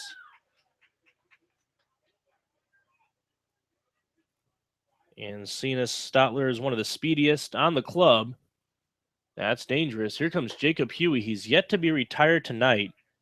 2 singles back up the middle, 2 runs scored, 1 walk. Stotler does have speed, but he seems to struggle so much on the base paths. He is 1 for 5, stealing 1 out of 5 attempts. He's been thrown out 4 times. Stotler is taking his lead over there at first. Tay Vanderford from the stretch, taking first strike. So this is the first time any ball club in the ABL is seeing Vanderford. It's very interesting that his stats stem all the way back to 2013. That's 3 years already. What's also weird is we're in the last week of the season, and yet he hasn't made an appearance. So he's a very late addition to this roster. As you know, our PA announcer Wolfgang Winter did not even have him on the roster, so we had to inform him of who this guy was. So I guess he's coming up to Alaska a week and a half before the end of the season's over, which is very strange. Yeah, he's like a mystery man out there, and it's funny. That's kind of a smart pickup if you do have that roster spot, depending on how well he could pitch, because nobody's seen this guy before.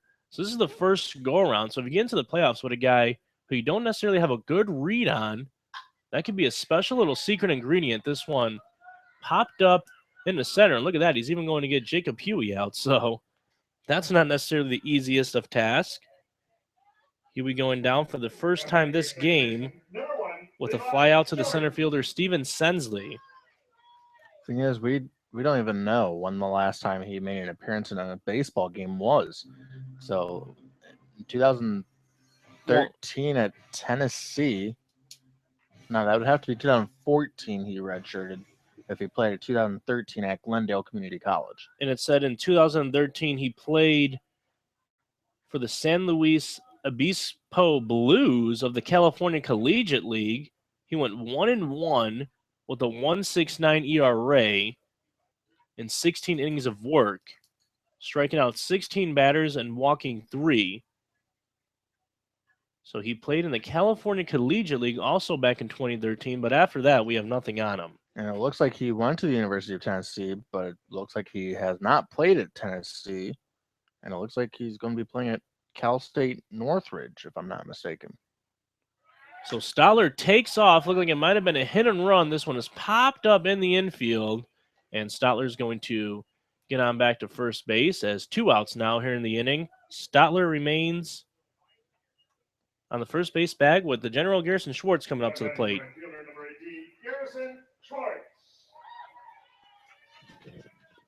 The Miners spend their mornings lifting, running, and staying in shape by visiting the Alaska Club. Visit them in Anchorage, Eagle River, Fairbanks, Juneau, and the Mat-Su Valley. You can visit www.thealaskaclub.com. Went to the Alaska Club just the other day. Try to keep it part of my regular routine. Pitch out, nothing on there. Stotler retreats back to first base.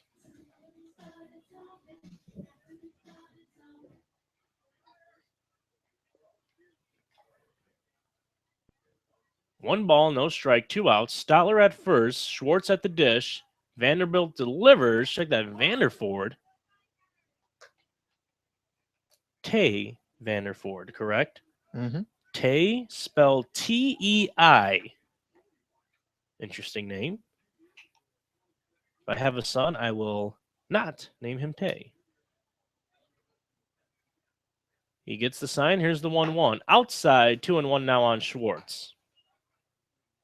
Schwartz 1 for 3 on the evening. He has a single and then grounded out in the second, flew out in the fifth.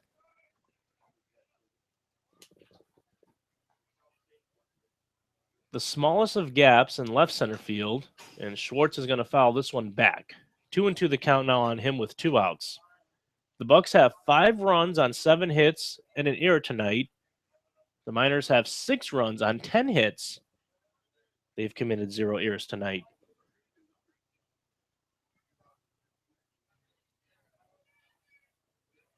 Vanderford gets the signs. He sets, now delivers. Stotler takes off. Reedman speeds with the throw, and that's going to get into center field. And Stotler with that speed, he's going to get into third base rather easily. That's now 2 for 6 on the season in stolen bases for Brooks Stotler. His second swipe bag of the season. He's going to take third on that error.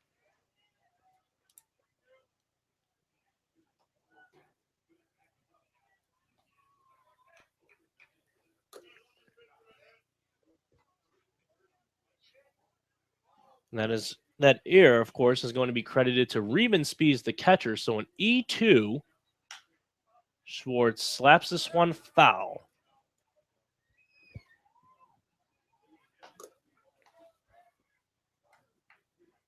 Michael Donadio, the cleanup man, on deck. He has an RBI single back in the first and another single and came around to score back in the fifth. So you want to see Donadio come up to the plate here this inning. Schwartz has to reach first. Here's the payoff pitch. And Schwartz will reach base via the base on balls. So runners at the corners, and here comes Michael Donadio. Now batting, your left fielder, number 26, Michael Donadio. You look up at the scoreboard, and the 6 runs, 10 hits. So far, this game is impressive, but the Miners once again making sure they get their walks. Jacob Huey walked in the second. Schwartz walking here in the sixth. They make sure they draw lengthy at-bats. That is Schwartz's 14th walk on the season. That ties him with Brooks Stotler for second best on the club. And Michael Donadio, would you look at this? Another RBI single right back up the middle. He is having himself a ball game. Donnie Baseball.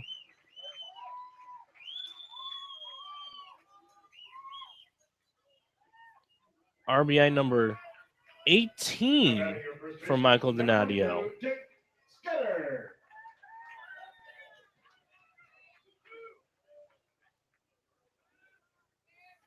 Stotler scoring on that play. Schwartz moving into second. 7-5 the score now at the ballpark. Miners over the Bucs.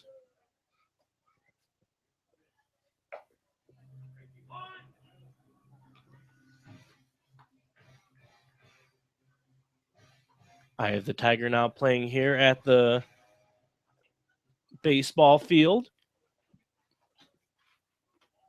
0-1 the count on Scudder. Vanderford delivers. This one hit hard and deep. It's back. Aruda looks up and it's off the wall. That should score a pair. Coming around to score Schwartz. Sutter pulls up at second and Donadio scoring, making this a 9-5 ball game. Scudder just missed a home run. That would have been round tripper number 3 on the season. Boy, was that close. Yeah, I mean, this entire ballpark, and it seems like everywhere we go has high fences in the ABL. And this one hitting maybe 2 feet from the top of the right field wall. But Schwartz definitely gave it a run, or he definitely gave it a swing, and he almost was able to get a 3-run home run. But I guess he will settle for the 2 RBI double. Now Josh Bissonette up the plate. Miners leading 9-5. That's RBI numbers 23 and 24 for Jake Scudder. He is now 1 RBI behind the league leader, Steven Sensley. Wow. He just missed that one. I thought it was gone. I was getting ready to I did too. pull out a home run call here at the ballpark. How many is he short of Sunsley? Make that 1 RBI now. He has 24 in the season. Sensley has 25. He's 1 short of Sunsley. He came in 4 behind Sensley, but picked up 3 RBIs so far in this ball game. Miners lead it by a score of 9-5. Josh Bissonette at the dish. Takes that first pitch all the way for strike 1. Well, he might have another at bat here today, so he has an opportunity to perhaps tie him if there's going to be anybody on base when he comes to bat. That would be something. It's an 0-1 count on Josh Bissonette. Here's the pitch. Takes that one all the way once again. It's low and in the dirt for a ball. You know, I cannot stress enough how smart of a decision it was moving Scudder down in the order a little bit. Not necessarily because he's not performing, but because he's still able to do damage. You know, it would give the weight off of his shoulders just a little bit, and it seems to do that. We've seen Scudder have a little bit of a cold streak a few times so far this summer, but at the same time when he's hitting and can hit just as good as anybody else. He has the track record. And the guys in front of him, Michael Donadio in the cleanup spot has been absolutely phenomenal. He's been playing like Donnie baseball lately. And the General Garrison Schwartz in the third spot, that's a good one. So Scudder doesn't move down that low. And as you mentioned, he's still in a spot where he could do a lot of damage, and he's done damage tonight. 2 doubles, 3 RBIs. Hitting 2 for 4 on the evening. Josh Bissonette, who's at the plate right now, 0 for 3, looking for his first hit. If he gets it here, it'll most likely plate the 10th run of the ball game. Hits this one right back up the middle. It gets through the hole. Coming around to score is Jake Scudder, and there we have it. His first hit of the ball game does plate the Miners' 10th run. Miners now up by a score of 10-5. They have reached double digits here tonight. Well, you really have to like the resilience of this ball club. The Miners led by a score of 5-0 heading into the 4th inning. The Bucs put up a 5 spot. The biggest part of that inning was a grand slam off the bat of Michael Horde. And after that grand slam, you would have thought that would have completely changed the momentum of this ball game. But after that, Stephen Kolek, who was still in this ball game, struck out Rebenspies, struck out Hatch, and then went on to have 1, 2, 3 innings in the 5th and 6th. So he bounced right back and made sure he kept his ball club in this game. I mean, that's really putting your big boy pants on. You know, after Kolek gave up the grand slam that tied up the ball game, I wouldn't be surprised if this was a team that, you know, maybe they hang their heads a little bit. But, you know, they've come back another 4 spot, their second 4 spot of the ball game here in the 6th inning, and they're not done yet. There are 2 outs, but runners, or just a runner over at first base, A.J. Lee up the plate. So you got to tip the cap to this Miners offense here today for not calling it quits. 2-1 to Lee, hit foul. So let me reiterate that. 8 straight outs after that grand slam produced by Stephen Kolek, and he's doing it in a hurry. What was it, a 4-pitch inning back in the 5th? Mm-hmm. And less than 10 pitches in the 6th, or is roughly around 10. It was less than 15, I could tell you that for sure. Regardless, the last 8 batters going down in order after that grand slam. And the Miners, what do? Well, they don't do anything in the bottom half of the 4th, but they post 1 run in the 5th. And now here in the bottom of the 6th, put up a 4 spot. So you absolutely have to just love the response. No, Stephen Kolek could come out for the 7th inning. He's at 84 pitches. But the Miners do have activity in the bullpen, that being Mick Warhoff out of Grand Canyon warming up out there. So, I don't think I would be necessarily surprised if Kolek came out to at least start the 7th inning. But I figure why not? He's had a pretty good game up to this point. Just that one mistake pitched and that one bad inning, I guess. I mean, it all started off with that balk and then the grand slam. And, he's pitched particularly well. Swing and a miss, strike 3. The ball gets away, but Riemann Spees will throw it on over to first. And it's a strikeout to end this inning. The Miners sent 8 batters up to the plate, score 5 runs. So it is a 10-5 ball game as we head to the 7th inning here on your Matsu Miners Radio Network.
Michael Horde leads things off in the top of the 7th inning for the Bucs. Last time up, he had a grand slam off Stephen Kolek. In his first plate appearance in the 2nd, he struck out swinging. Kolek rocks at the mound, delivers. First pitch strike. That one got there in a hurry. Would like to know what the radar gun read on that one.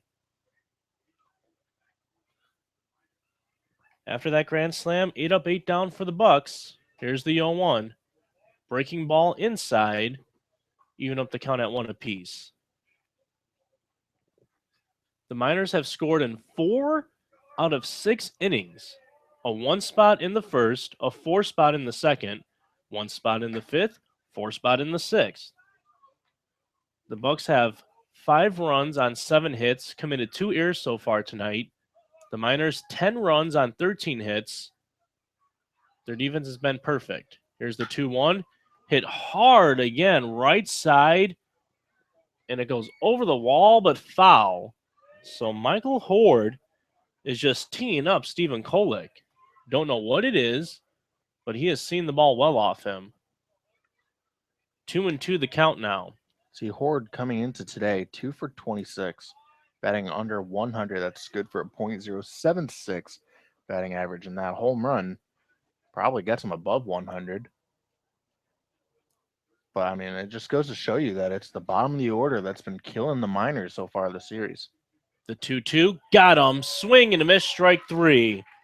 And Jordan, if you go back to that point, he might have what you would consider a bad, even awful, batting average, Michael Horde, but he's up here for some reason.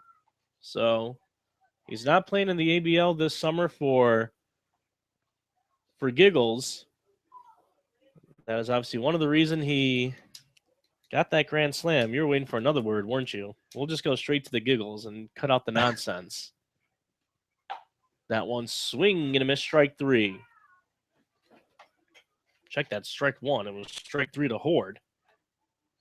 9 batters in a row retired by Stephen Kolek. There's strike 2. So far, it's a recipe of good morning, good afternoon. We'll see if there's a good night knockout punch. Stephen Kolek has been dealing the last few innings.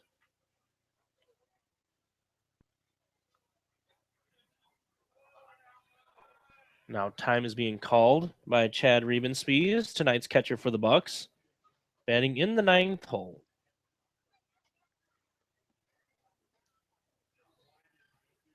Swing and a miss, strike 3. So there you have it. Good morning, good afternoon, good night. Back-to-back strikeouts here, both courtesy of a swing and a miss to lead things off in the top of the 7th. Bring up the leadoff hitter, LJ Hatch. So Kolek records his 7th strikeout of the ball game. You know, he's pitched very well considering he made that one mistake pitch. You take that out, he's pitched a very quality start. And good for him because he's so far in line for the win.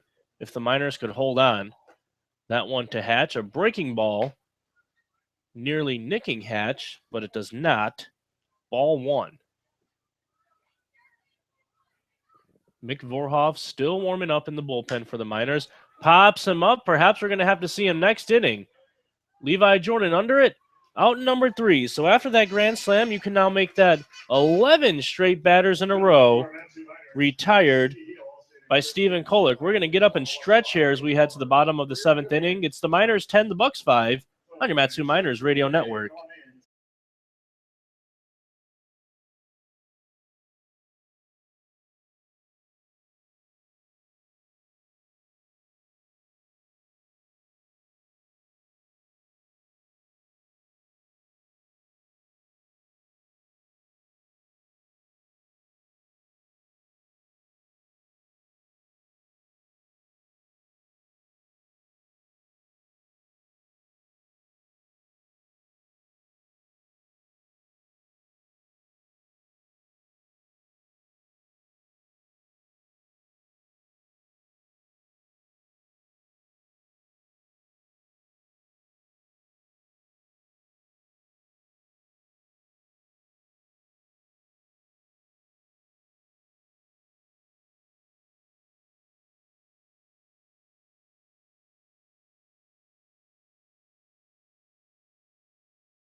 So a new pitcher on the mound once again for the Bucs, and it's another new name, Trip Aversa. That's at least what we're going with here from Cypress College. And the stats we found on him, in 15 appearances, he has a 2-0 record in 24 innings pitched, a 1.88 ERA and 16 strikeouts. And let me double check with Jordan, that is this past season. This is the 2015-2016 school year, yes. Okay, so good numbers, but once again, seems like another late arrival here for the Bucs. 2-1 pitch to Cosgrove. He laces that one right past the shortstop LJ Hatch for a leadoff single. Good way to start things off. I'm inclined to believe that Stephen Kolek's night is done. He's under the 100 pitch mark, but that's okay. 94 pitches through 7 innings. And he's retired the last 11 batters that he has seen up there at the dish.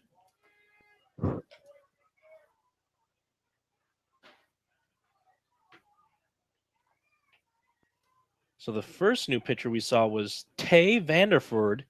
He came in for Drew Gooch. Drew Gooch started this ball game. He's on line for the loss. He went 5 innings, 10 hits, gave up 6 runs, 5 of which were earned, 1 walk, 2 strikeouts. Vanderford, in his inning of work, gave up 3 hits, 4 runs. None of those runs were earned, 1 walk and a strikeout. So even though he gave up the 4 runs, Vanderford's ERA is still goose eggs. The 1-2 to Stoller, swing and a miss. He wishes he had that one back. That ball was way out of the zone. He'll go down swinging. Up comes Jacob Huey to the plate. Now batting your DH, number 17, Jacob Huey.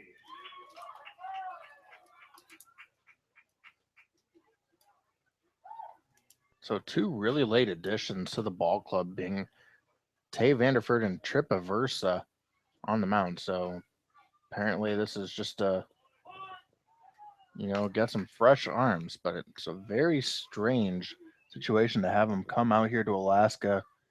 I mean, we're not even 2 weeks away from the end of the entire year. That one hit right back at Aversa over there. He's going to almost make the play. That one hit right back in his direction toward his face. He put the glove up just in self-defense. And the ball then ricocheted over toward the third base side. Aversa running it down and nearly getting Jacob Huey out at first. But it's going to be yet another hit for Jacob Huey. So credit Jacob Huey with his 3rd single of the ball game. And it'll bring up Levi Jordan. Jordan is 1 for 3 on the evening with a sacrifice bunt. Also knocked in an RBI back in the second off a double, his 14th RBI of the season. First pitch to him. Pops it up in the air. Both outfielders racing forward, and it's going to one-hop the wall. Coming around to score is Cosgrove. Ben Taylor is going to put the stop sign up for Huey. So another RBI double here for Levi Jordan. Make that RBI number 15. And the score is 11-5 here at Hermon Brothers Field. Yeah, the hitting is contagious here today. It seems like this entire team's either all going to hit or they're going to struggle at the plate. But, here today, 16 hits, 11 runs for the ball club.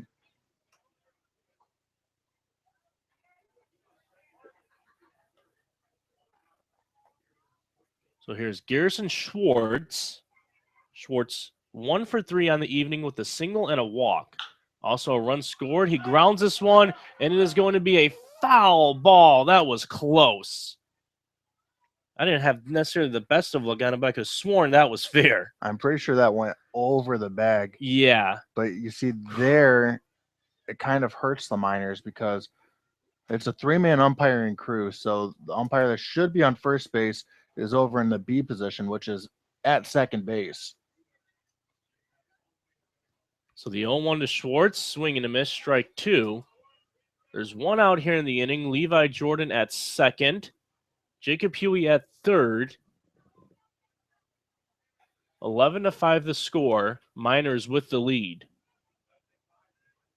Garrison has to be a 2-strike hitter now. Here's the pitch.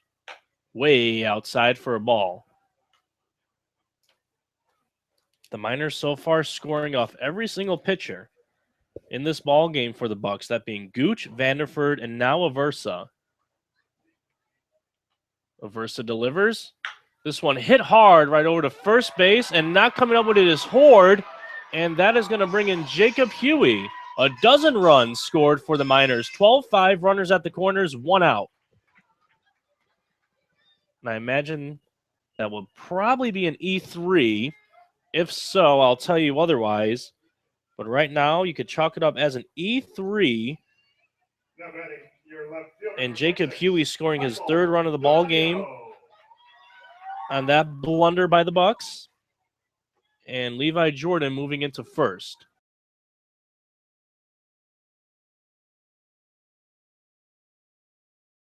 Great question. This one hit over towards second, and that's going to be Castle's hard time coming up with it, safe. Make that a baker's dozen now for the Miners. RBI number 19 for Donadio. Schwartz moves into second, and Levi Jordan scoring that run. Now batting your first baseman, number 22, Jake Scudder. So the Miners are just really feeling it at the plate right now. So far, tallying 3 runs, and here is a mound visit. And while we now have the time, if your car needs a new taillight or just any sort of nut, bolt, or screw, be sure to visit the Valley's locally owned and operated Napa Auto Parts. They're in Big Lake, Palmer, and Wasilla. Visit www.napaalaska.com. So far, so good for the broadcasters down here, folks. With our car, we have been lended GM Pete Christopher's minivan, his soccer mom-mobile, and so far, luckily, we don't need any sort of nut, bolt, or screw and haven't had to visit the Valley's locally owned Napa Auto Parts. If we had to visit Napa Auto Parts, I don't know if the GM would be the happiest of campers, but so far, so good. His minivan has been kept in tip-top shape, minus all the Taco Bell bags. The first pitch to Jake Scudder, taken for a strike. I think all the Taco Bell bags are inside of our host family's house.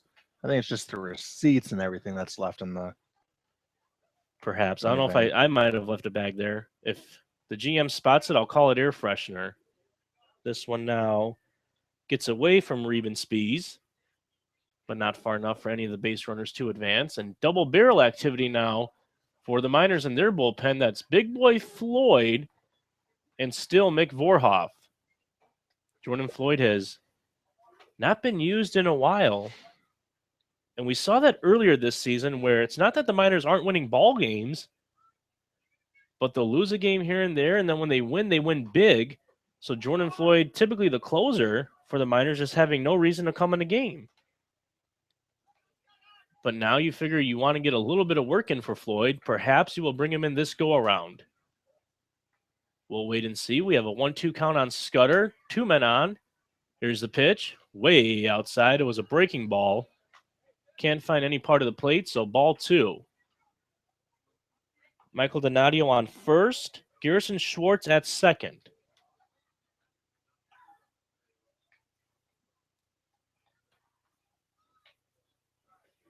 The 2-2. Foul back our direction. So the count remains the same. Trip Aversa. Almost sounds like a car. Trip Aversa towing the slab for the Bucs. The new 2015 Trip Aversa. I told you. I'd believe it. Yeah. Here's the 2-2 from Trip Aversa. Fouled once again out of play. Now it looks like it's going to be Connor Higgins. Yes, it is. Hustling out some new baseballs. It's typically a starting arm who runs it out there. A starting arm who, of course, is not pitching on the day. Remember, yesterday I want to say it was Cody Deason. Here's the 2-2. Hit in the air. That's the first baseman, Horde, who camps under it. Does he make the play? Yes, he does. So he'll retire Jake Scudder as an F4 for everyone who has their scorecards open. Check that F3. That was Horde who made the play. Don't know what I was thinking there. So if you were keeping score at home, I apologize. You do have to scratch it out, put F3 or do some kind of a fantastic draw over, which is what I am currently doing. All right, scorebook looks as messed up as ever. Let's continue to play ball. Josh Bissonette at the plate. The first pitch to him. Curveball alone in the dirt for ball 1. Well, I would like to say the Miners are in good position, but when they're facing the Bucs, you just don't know. 8-run lead here. 1-0 the count. Here's the pitch. Bissonette taking all the way for a strike. Bissonette in his last at-bat hit an RBI single. That was his 10th RBI of the year. So in the double-digit category now in ribbies, here's the 1-1 to Biss. Low for ball 2. Trent Shelton earlier during batting practice playing some rave music and looked like it was much to Josh Bissonette's liking. I believe it was Steve Aoki. Hope I pronounced that right. That was being played. Bissonette loved it. Here's a 2-1. Hit right to his counterpart, Hatch, who goes the quickest route. And it's going to be a 6-4 putout to end the inning here, but not before the Miners put up a 3 spot. Another crooked number up on that board. They now have a baker's dozen in the run total column. 13-5 the score as we head to the 8th on your Matsu Miners Radio Network.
New pitcher for the Miners. It is going to be relief pitcher Mick Vorhoff on for starting pitcher Stephen Kolick. Stephen Kolick was absolutely fantastic here tonight. Give you the line on him.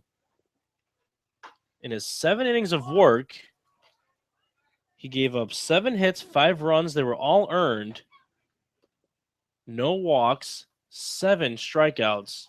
He won 7 innings and under 100 pitches. It was 94 pitches. And the line on Vorhoff really quick before we say a little bit more on Kolick. This is 13th appearance, 12th out of the pen. Comes in with a record of 0-2, ERA of 1.71. The 0-2 outside. Vorhoff has given up 12 hits, 4 runs. They were all earned. 4 walks, 15 strikeouts. Vorhoff gets the signs. He winds the 1-2. Chopped foul.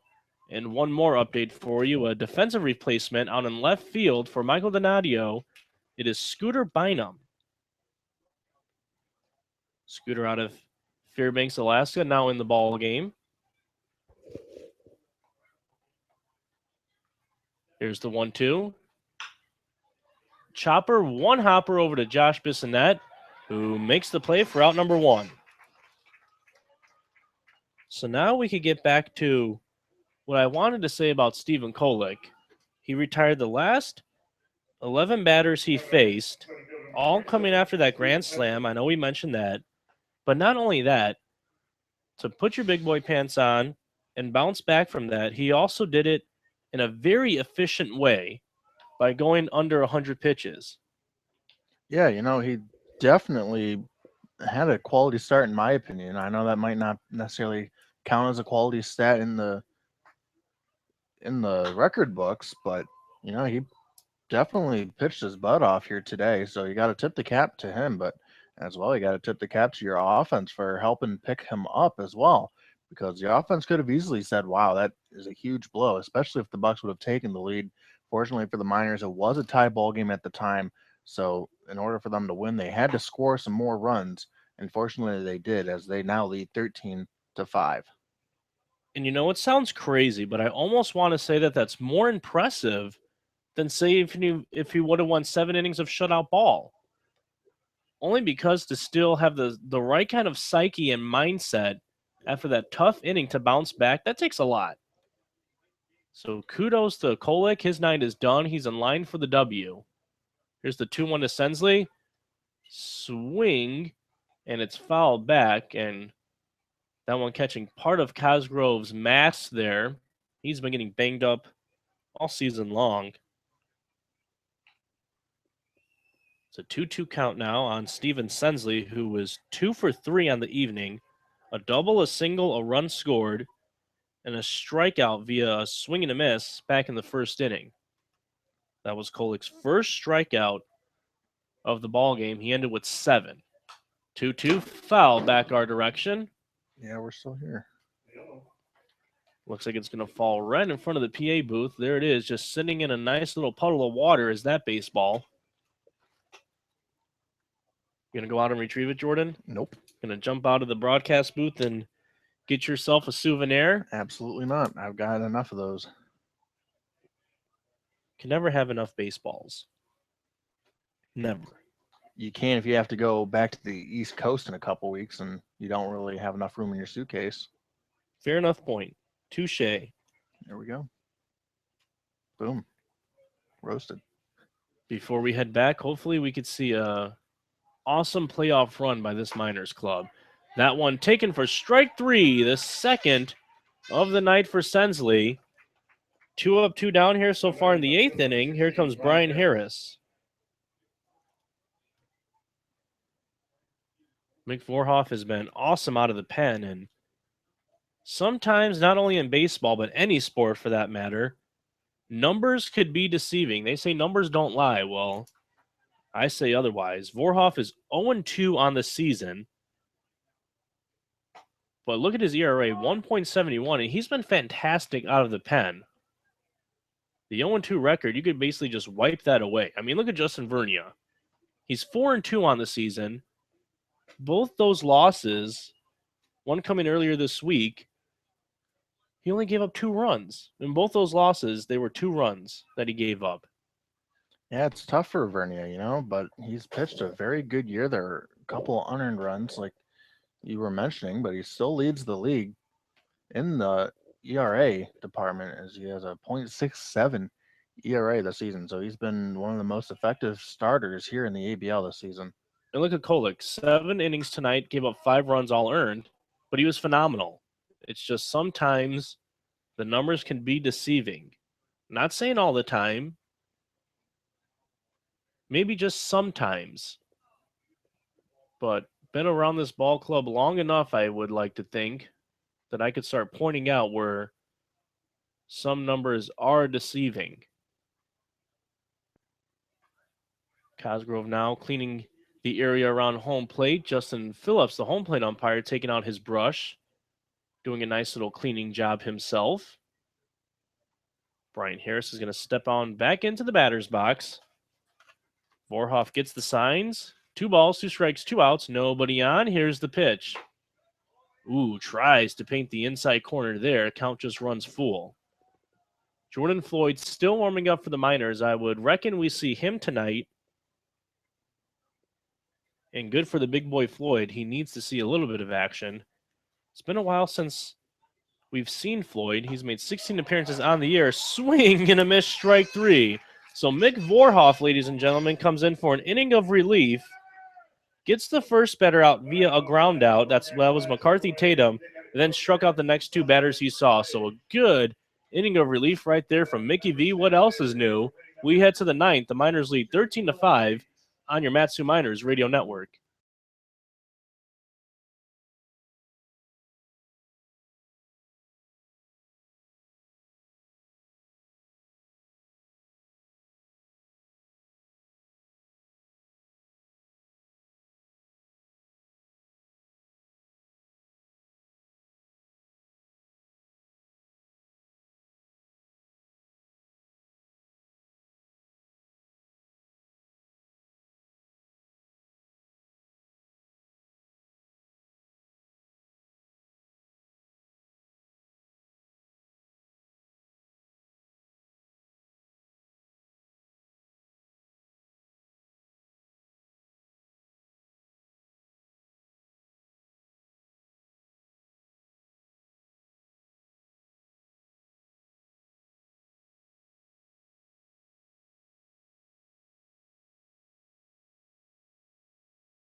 New man on the bump for the Bucs.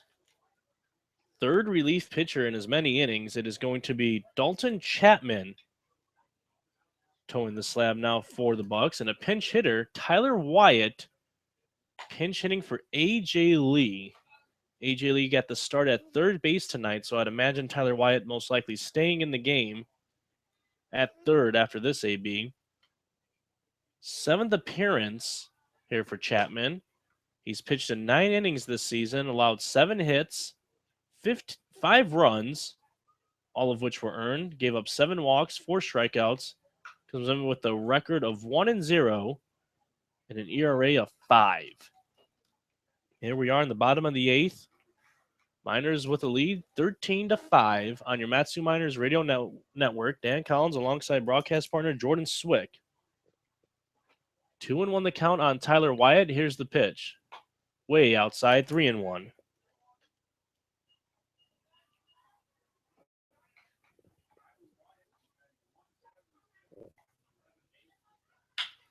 This one hit hard over the glove of McCarthy Tatum over there at third. Wyatt's going to dig for second, and he's going to get there. So a leadoff double for Tyler Wyatt here in the bottom of the 8th. I like it. Pinch hit leadoff double, that is. And now it's Andy Cosgrove coming up to the plate. Andy Cosgrove is a guy I feel we don't talk enough about here on the broadcast. He has become the starting catcher for the Miners after Josh Roulette was sent back home for a little rehab stint. And on the season, Cosgrove came in batting .245. He has 13 hits on the season. Make that 15 hits now. His average is going to jump because he has the 2 hits tonight. Had a home run and a double coming into this contest. You're going to add a triple to that now. And picked up his 3rd RBI tonight. But he's been doing good work, especially offensively for the Miners, ever since having to fill in as their top catcher. The Miners started the season with Josh Roulette and Troy Squires. Troy Squires was sent home within the first week due to an injury. Same thing with Josh Roulette. He has to go and do a little rehab before he starts fall ball. So Roulette and Squires depart, and in come Cosgrove and Zach Sharpley out of USC, who's also been fantastic. This one grounded over to the shortstop, LJ Hatch, who cannot come up with it, and Andy Cosgrove is going to reach base via the E6. That's the 5th error now on the Anchorage Bucs. I believe that's 2 on LJ Hatch, the second baseman. And I'm pretty sure his double play partner there over at shortstop also has 2. And that is definitely not winning baseball. And they're not winning this ball game. It's a 13-5 score. First pitch to Stotler, low in the dirt for ball 1. But Andy Cosgrove, as we mentioned, who just got the hit, and Zach Sharpley, the backup catcher, who in 9 games, he has 21 at-bats, has 6 hits. That's good enough if you do the math for a .286 average. Doing well here on this ball club. That one inside to Stotler for a ball. You have to wonder if, the errors mess with the pitcher's head. It kind of has to, because you've seen Tay Vanderford. He gave up 4 runs. All of them were unearned because he should have been out of the inning.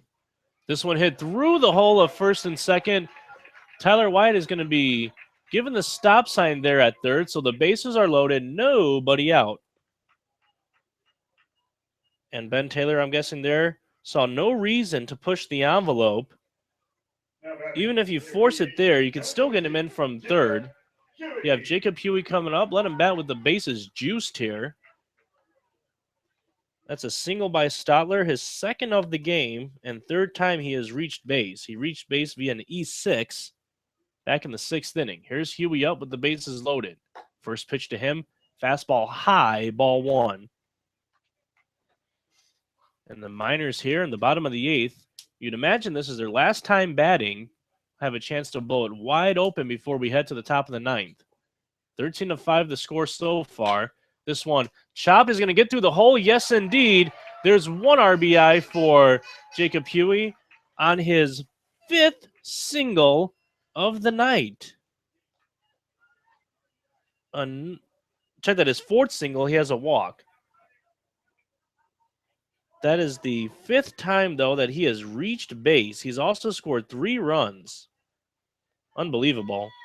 Now batting your second baseman. Boy, he's having himself quite the game, but man, you could say that for just about any other minor on this ball club. I mean, take a look at Michael Donadio. He has 3 hits in his 5 at-bats here today. Jordan's going to pop this one up. It's blooped. That could fall. That's everybody going for it, and it is going to fall right in front of Aruda. Sensley's going to throw it in. Nobody out. You would have thought with the way the minors were being cautious there on the base pads that perhaps Sensley would have had to play at second and getting out Huey, but he does not. So an RBI single for Levi Jordan. That's his 16th RBI on the season. When it rains, it pours for the Anchorage Bucs. It seems like everything has gone wrong. It's 20 hits in the ball game for the Miners. 20-0. Schwartz is going to slap this one through the hole of first 21. and second. And it's an RBI single for Garrison Schwartz. 16-5 the score. Still nobody out. Here comes Scooter Bynum up to the plate for the first time tonight. Make that 21 hits now on the day. Wow. The hit parade is on tonight. Here comes Scooter Bynum. All the starters with at least 1 hit. Not only getting on base, but getting on base via a knock. Every single starter. Well, Scooter Bynum, who has not been at the plate yet today, is the only guy who is batting without a hit because Tyler Wyatt pinch hit to begin the inning for A.J. Lee, and he got a leadoff double right down the left field line. So Scooter Bynum, who has not had an at-bat here today, the only guy who is at least going to the plate with not a hit. So he's looking to join the hit parade here today. 21 hits for the Miners here, scoring 16 runs. So 3 runs already posted here in the inning. Huey is at third. And get this, nobody's out. There's not an out. Jordan is at second and Schwartz is at first. Scooter chops this one foul. I mean, even let's just say what's worst case scenario is a triple play.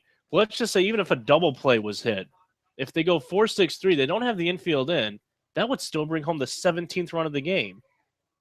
Yeah, it would. I mean, it's crazy how that works. The game's already blown open, so the Bucs not bringing the infield in. It's just one of those games. And Scooter's going to get himself a single. Everybody in the lineup with the hit. That includes 2 pinch hitters, and it is a 17-5 ball game. Wow. It's fun. I'll say that much, but boy, a little weird to say the same thing. This is just weird. Here comes Jake Scudder, who's having himself a night. 2 for 5, but 2 doubles. And he's gotten his RBIs all the way up to 24. He has 3 ribbies so far and a chance to get a few more. He could really blow this game wide open right here, as if it's not already. First pitch, a breaking ball. That's actually a pretty good pitch right there by Chapman. Well, Jordan Floyd typically comes into the ball game when the Miners are up by 3 or less. He's going to have at least a dozen runs of run support here. Dalton Chapman going once again with that breaking ball. Same pitch, but a little more outside, so the count is now 1-1. You think Jordan Floyd is warmed up yet? I would say so. That one high to Scudder, 2-1. There's nowhere to put him. This is where Scudder can do damage. If the pitcher falls behind Scudder and he's put in a hitter-friendly count, he would not be afraid to swing the bat. 3-1 the count on Jake Scudder now. Now, a 3-1, in my opinion, is the better hitter count than a 3-0. Yeah, that's free swinging right there. That's free swinging. You're going to be looking to get a base hit. We'll see what Scudder does. Schwarter, he rips that one foul. Wow. He really wishes he can have that one back. If he does, it's a grand slam. He just missed that one there. a little out ahead of himself. Levi Jordan at third. Schwartz at second. Scooter Bynum at first. He had a pinch hit RBI single. This one popped up in the air. All the runners are retrieving. That's McCarthy Tatum, who just makes the play for the first out of this inning. And he had to fall down in foul territory to make that grab. So, that's only the first out. And it seems like the defense has had to work here today. Number 6, Josh. And check, it was actually Tyler Wyatt had a pinch hit double to lead this off. Scooter Bynum, that was not a pinch hit appearance. He came in last inning as a defensive replacement. That was just his first plate appearance, and he got a hit. 22 hits so far for the Miners, and 5 years committed for the Bucs. Bissonnette up now with the bases still loaded. 1 out, 0-1 count on him. The score is 17-5 in favor of the Matsu Miners. That one just catching the plate. That was close, says Justin Phillips. Justin Phillips calling it a strike there. I thought it was close. The Matsu Miners on the grind tonight, leading by a score of 17-5. Here's the 0-2, low and in the dirt. This inning started with a double, and then Cosgrove reached on an E6. And then after that, 1, 2, 3, 4, 5 straight singles after the E6.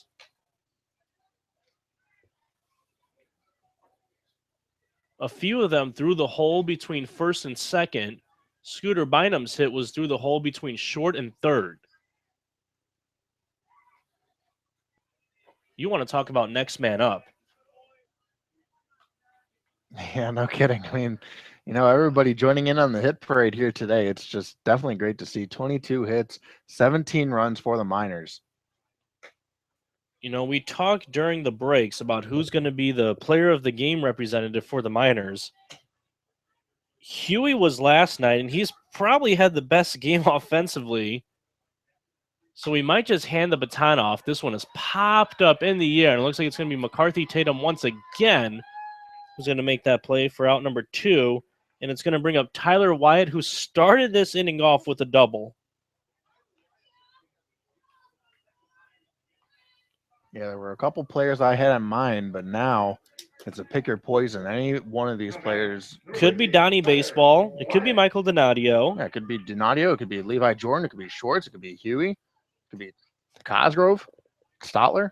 We'll put Scudder. We'll put all the names in a bag, including Kolick, Vorhoff, everybody. Anybody who's played tonight for the Miners, we'll throw them in a bag, and we'll just pick something out. We'll do the name generator. There you Put go. everybody's name online, and whoever comes up will be who we interview. 1-1 count here on Tyler Wyatt, his second at-bat of the inning, and he's going to take this right back up the middle. He pinched hit for A.J. Lee to start this off, and he comes up with 2 hits in the inning, a single this time around for an RBI. He had a double the first time and came around to score. Well, this is a pinch hit appearance he's never going to forget. 18-5 the score now. Wow. So far, 5 runs posted this inning. Cosgrove tries to check his swing, just swung through that high fastball. Miners leading by a baker's dozen. 23 hits, 18 runs. The 0-1 gets away, and that is going to be Schwartz breaking for the plate, and he is going to score the 19th run of the ball game.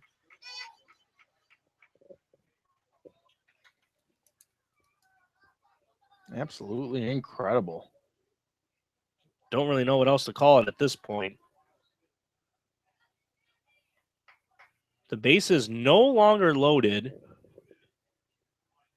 This one hit hard. Is it going to get through the hole? It's going to have to be a fantastic play made. And they throw the ball away. 2 runs are going to come in to score. Bynum scores. Wyatt scores. Cosgrove gets into second. That is the...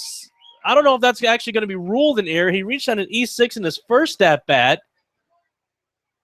You would imagine an error might have to be ruled because the runs are scored. Regardless, we have ourselves a 21-5 ball Now game. batting your center fielder, number 24, Brooks. Yeah, there's definitely going to be an error here, That but was a fantastic throw. I think we have to credit Cosgrove with a hit maybe and an error on the throw. At this point, who knows? Scooter came around to score, in case you were wondering. Wyatt came around to score. I'm running out of a lot of room here in my scorebook. Here is Brooks Stotler making his second plate appearance of this inning. 20-plus runs here for the Miners. The 1-1. Swung on, foul back. This is Stotler's sixth plate appearance. Jacob Huey on deck. Huey has 4 hits on the night, a walk, 4 runs scored. Stotler has 2 hits on the night, 3 runs scored. He reached on an E6 and scored in the 6th inning. 2-2 the count on him now. Deuce is wild on the scoreboard. 2 balls, 2 strikes, 2 outs. Andy Cosgrove at second. They cleared the bases, folks. Here's Stotler's 2-2 to him, and it's full. Even when the bases were loaded with nobody out, Scudder and Bissonette popped out with the bases still loaded to make it 2 outs. You thought the threat might end there. Checked it up. Did he go? No, he didn't. So you could credit Stotler with a base on balls.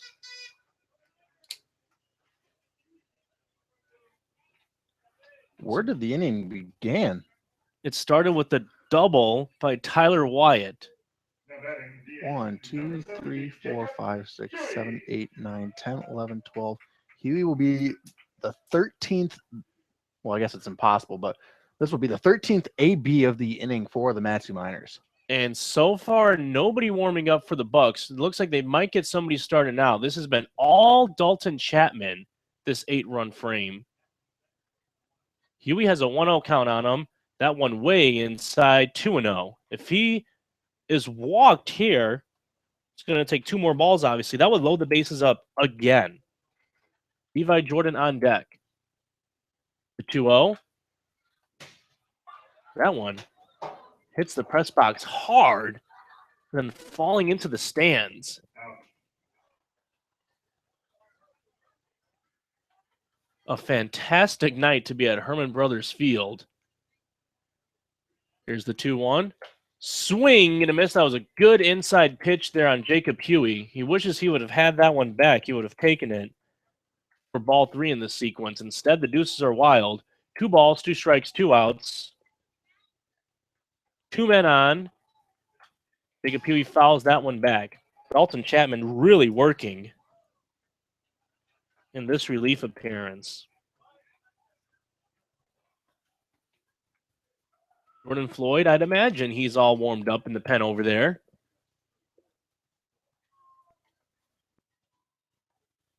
The 2-2 to Huey. Swung on and missed, strike 3. Huey finally going down again tonight. That's only the second time he's been retired. And a big round of applause here by the Miners faithful at Hermon Brothers Field. And that's because the Miners put up an 8th spot. They now lead by a score of 21-5 as we head to the top of the 9th inning. Big boy Floyd coming in for the Miners here on your Matsu Miners Radio Network.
New pitcher for the Matsu Miners. It is going to be Jordan Floyd. He's the third pitcher of the night for the Miners. He comes in with 15 runs of run support. At the break, we said it was 21-5. They actually had it wrong on the scoreboard. When we recalculated here back in our scorebook, and then back on the online version, we did notice it was actually 20-5. A whole lot of runs being scored that last inning, and in this whole ball game for that matter. So the correct score, we apologize, 20-5 here at the ballpark. Miners leading by a total of 15 runs. Here's the 1-1 from Floyd. Swung on, foul by Cody Reynolds. The count now 1-2. Typically, Floyd comes in during save situations. This is his 17th appearance.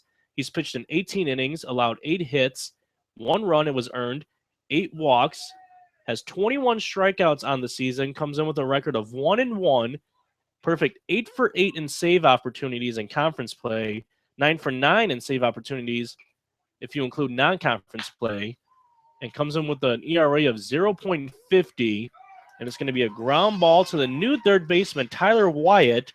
He came in to pinch hit for A.J. Lee in the bottom of the 8th inning and ended up getting 2 hits, an RBI, and a run scored.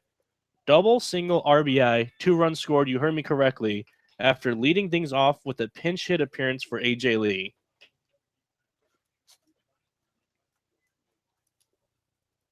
So 1 out here in the top of the 9th. Floyd delivers. It is Aaron Aruda, the right fielder, at the dish. He is 1 for 3, a single, a hit by pitch, and a strikeout. Also has a run scored. The 0-1 swung on, missed, strike 1. So that was the 1-1 pitch, or the 1-0 pitch, so he swung on and missed at strike 1. Count still stays the same. That 1-1 hit foul. Summer is the perfect opportunity to work on your golf game. The Palmer Golf Course is located right in the heart of Palmer, just about 2 miles from Hermon Brothers Field. Call 907-745-4653 for more information. You know, that 5-run inning for the Bucs that tied this game up at 5 apiece, it's almost a distant memory. We're not even 3 hours in, and there has been a combined 25 runs this ball game. What's even crazier is that the 20 runs scored from the Miners here today. As we see a strike 3 called here on Aaron Aruda. But anyways, my point was this game is still taking a shorter amount of time than yesterday's game was. We went just a little bit above 3 hours in yesterday's game. Here we're at 2 hours and 52 minutes. Unbelievable. Here's a pinch hitter, Willie Homza, coming up to the dish for the Bucs. It's going to be his first plate appearance. Homza, I have to double check on this one, but I do want to say he makes home in Alaska. He is the utility man, batting .209 on the season, and he is from Anchorage, Alaska. Goes to Brown University. Wow. Is he smart? Has to be. 1-1 swing and a miss, strike 2. So the Bucs are down to their final strike. Nobody on. They trail it by 15. Jordan Floyd, the 1-2. Outside, 2-2. And once again, we have Deuces Wild on the scoreboard. 2 balls, 2 strikes, 2 outs. Top of the 9th inning, nobody on for the Bucs. They trail it by a score of 20-5. The pitch from Floyd. Foul back. Count remains 2-2. Yes, ladies and gentlemen, this is the same Miners team that was 1 hit a couple times this season. Unbelievable. 24 hits here tonight. And 20 runs. By far the most runs the Miners have put up this season. This is one the Bucs really want to forget about. 20 runs they gave up and 6 errors as a team. Think they want to forget about this game? Yeah, the Miners are showing a little bit of moxie here. You know, they're not too happy with the way they've necessarily played the last couple games, losing to the Pilots and yesterday to the Bucs. So, you know, I guess it's a convincing or what should be a convincing win, knock on wood. I mean, I'll knock on wood too, but with a 15-run lead and 2 outs, and you have big boy Floyd on the bump. Here comes Michael Horde. He had a grand slam that tied this game up at 5 runs apiece back in the 4th inning. And after that, in the 5th inning, the Miners scored in every inning thereon. 1 run in the 5th, 4 runs in the 6th, 3 runs in the 7th, 7 runs in the 8th. And that obviously coming after the first run they put up in the 1st inning and 4 runs in the 2nd. 0-1 the count here on Michael Horde. Floyd gets the signs, fires away. Breaking ball low in the dirt. It was outside. The count now evens at 1. Every Miner to play in this ball game as a hitter received a hit. That one right there. Good pitch by Floyd. 1-2 the count now on Horde. And it's funny, you look at the Miners scorecard, a whole lot of, well, check that, not a lot of empty space, a whole lot of writing. Horde comes up here. This is only his 4th plate appearance. This one popped up in the air. The general's on his horse, makes the grab, ball game. So it's all said and done here in under 3 hours, a total of 2 hours and 55 minutes. It took this game to be played. And the Miners improved to 22-14 on the season. And, well, you want to look for a storyline. Let's look at the scoreboard here. 5 runs, 7 hits, 6 errors for the Bucs, 20 runs, 24 hits, no errors for the Miners. They were absolutely spectacular tonight. And it's funny, all these runs kind of gets in the way a little bit of what Stephen Kolick did. He won 7 innings, gave up 7 hits, 5 runs. After giving up 5 runs, it was the grand slam by Michael Horde that tied the game in the 4th inning. He retired the next 11 batters he saw, buckled it down, made sure his team could get back in this ball game, and boy, did they. They ended up scoring an extra 15 runs for him and the rest of the pitching staff. Mick Vorhoff pitched an inning of perfect relief. He gave up no hits, walked nobody, had 2 strikeouts, and Jordan Floyd here in the 9th, just the 1 walk. And Jordan, it was an offensive juggernaut that went off tonight. Absolutely. 24 hits and 20 runs from this baseball team. It's clear that they came out with a mission here today. And, the Miners needing this win here today, they now improved to 22-14. That's a very important win in terms of the standings, as this is now the time of the season that just about everybody starts to scoreboard watch a little bit. And with the Oilers not playing a conference game here today, the Miners now 2 games in front of the 2nd place Oilers, as the Bucs now fall to 18-20 on the year. It's just a incredible performance here today. But you got to tip the cap to Stephen Kolick, who gave up that home run, that grand slam to Michael Horde in the 5th inning, or the 4th inning, I think it was. It was the 4th, and he just settled in very nicely. Won 7 very good innings, and the Miners victorious here today, winning 20-5 over the Anchorage Bucs. All right, well, that's going to send us into the Napa Auto Parts post-game show. I'll be joined by what I would imagine is a very happy skipper, Ben Taylor. We did randomize the names. Jordan, let's see. The verdict had it Levi Jordan. Is that who we're going with for the player of the game here? That's what we got. The Levi wheel, Jordan. We put a bunch of names into the wheel, and it spun Levi Jordan. So Jordan Swick will be joined by Levi Jordan. I'll be joined by the skipper, Ben Taylor, shortly here on your Matsu Miners Radio Network.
Welcome back on your Napa Auto Parts post-game show. I'm currently here with Miners starting second baseman Levi Jordan. And Levi, first of all, congratulations on the huge victory here today, a 20-5 victory over the Anchorage Bucs today.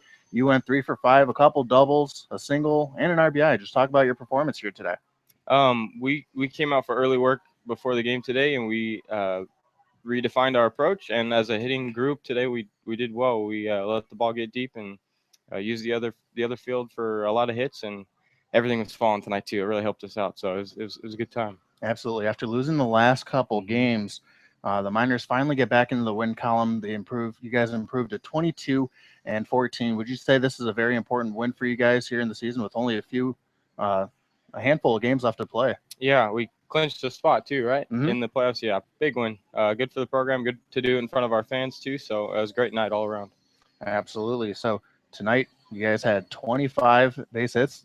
Now just talk about it. Is the hitting a little bit contagious? Because this is a team where we've seen where you guys can get a lot of base hits in a ball game, but there's also times where you guys might come up empty a little bit. So is it contagious? Yeah, for sure. I would agree with you. I think as a lineup, when one guy gets a hit, the next guy competes a little harder to get the next guy up too. So when we're moving the lineup along, everybody's getting hits and we're all having a good time. Well, Levi, congratulations on your performance here today and the 20-5 victory over the Anchorage Bucs. So we will be right back where Dan Collins will be joined by Miners skipper Ben Taylor when we come back on your Matthew Miners Radio Network.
Where's Scudder in the RBI lead now?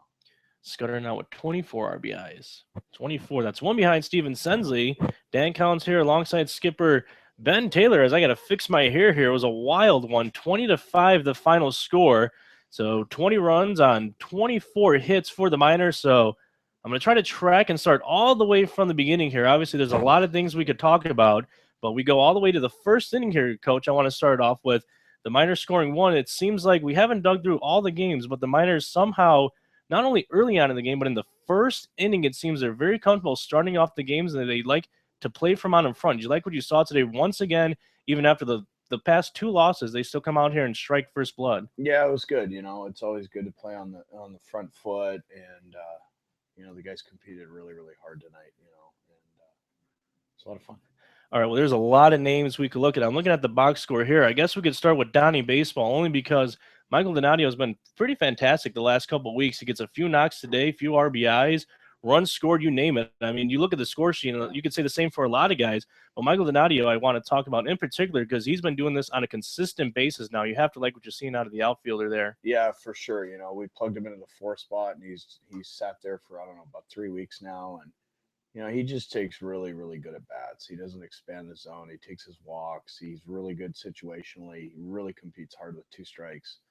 Michael's a really, really good hitter for us.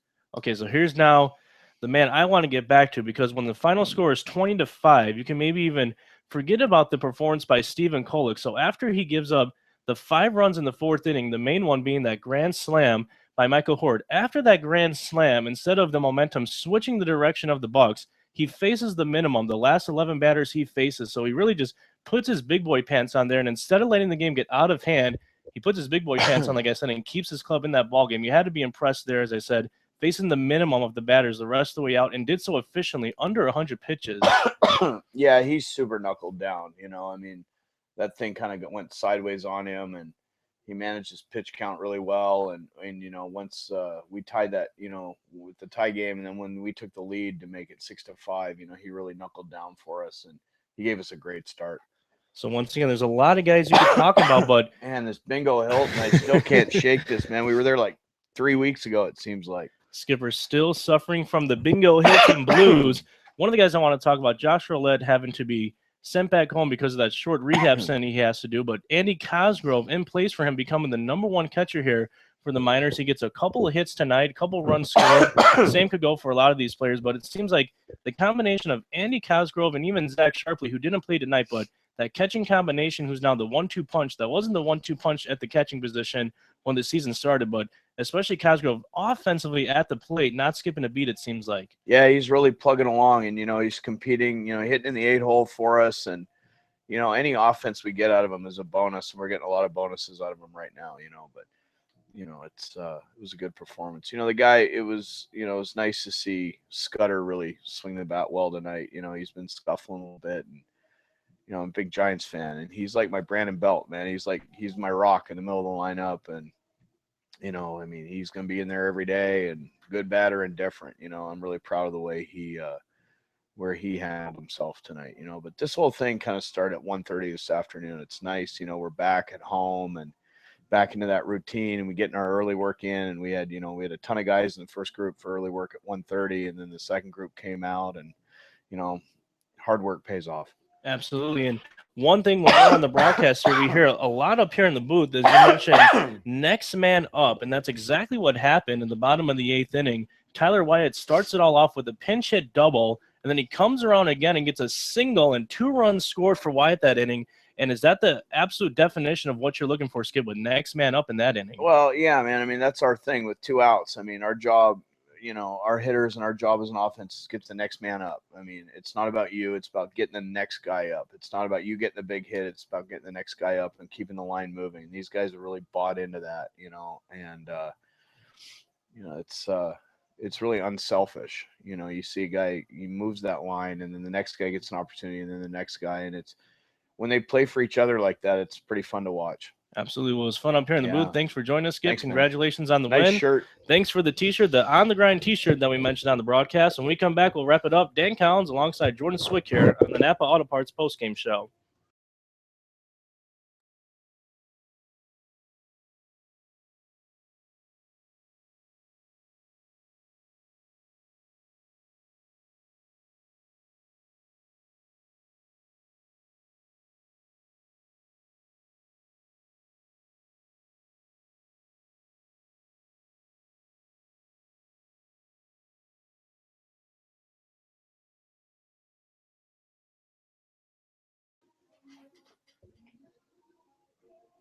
Dan Collins alongside Jordan Swick here to wrap things up. We mentioned that Swick was joined by Levi Jordan because we had to pull a name out of a hat here. So many names we could have chose.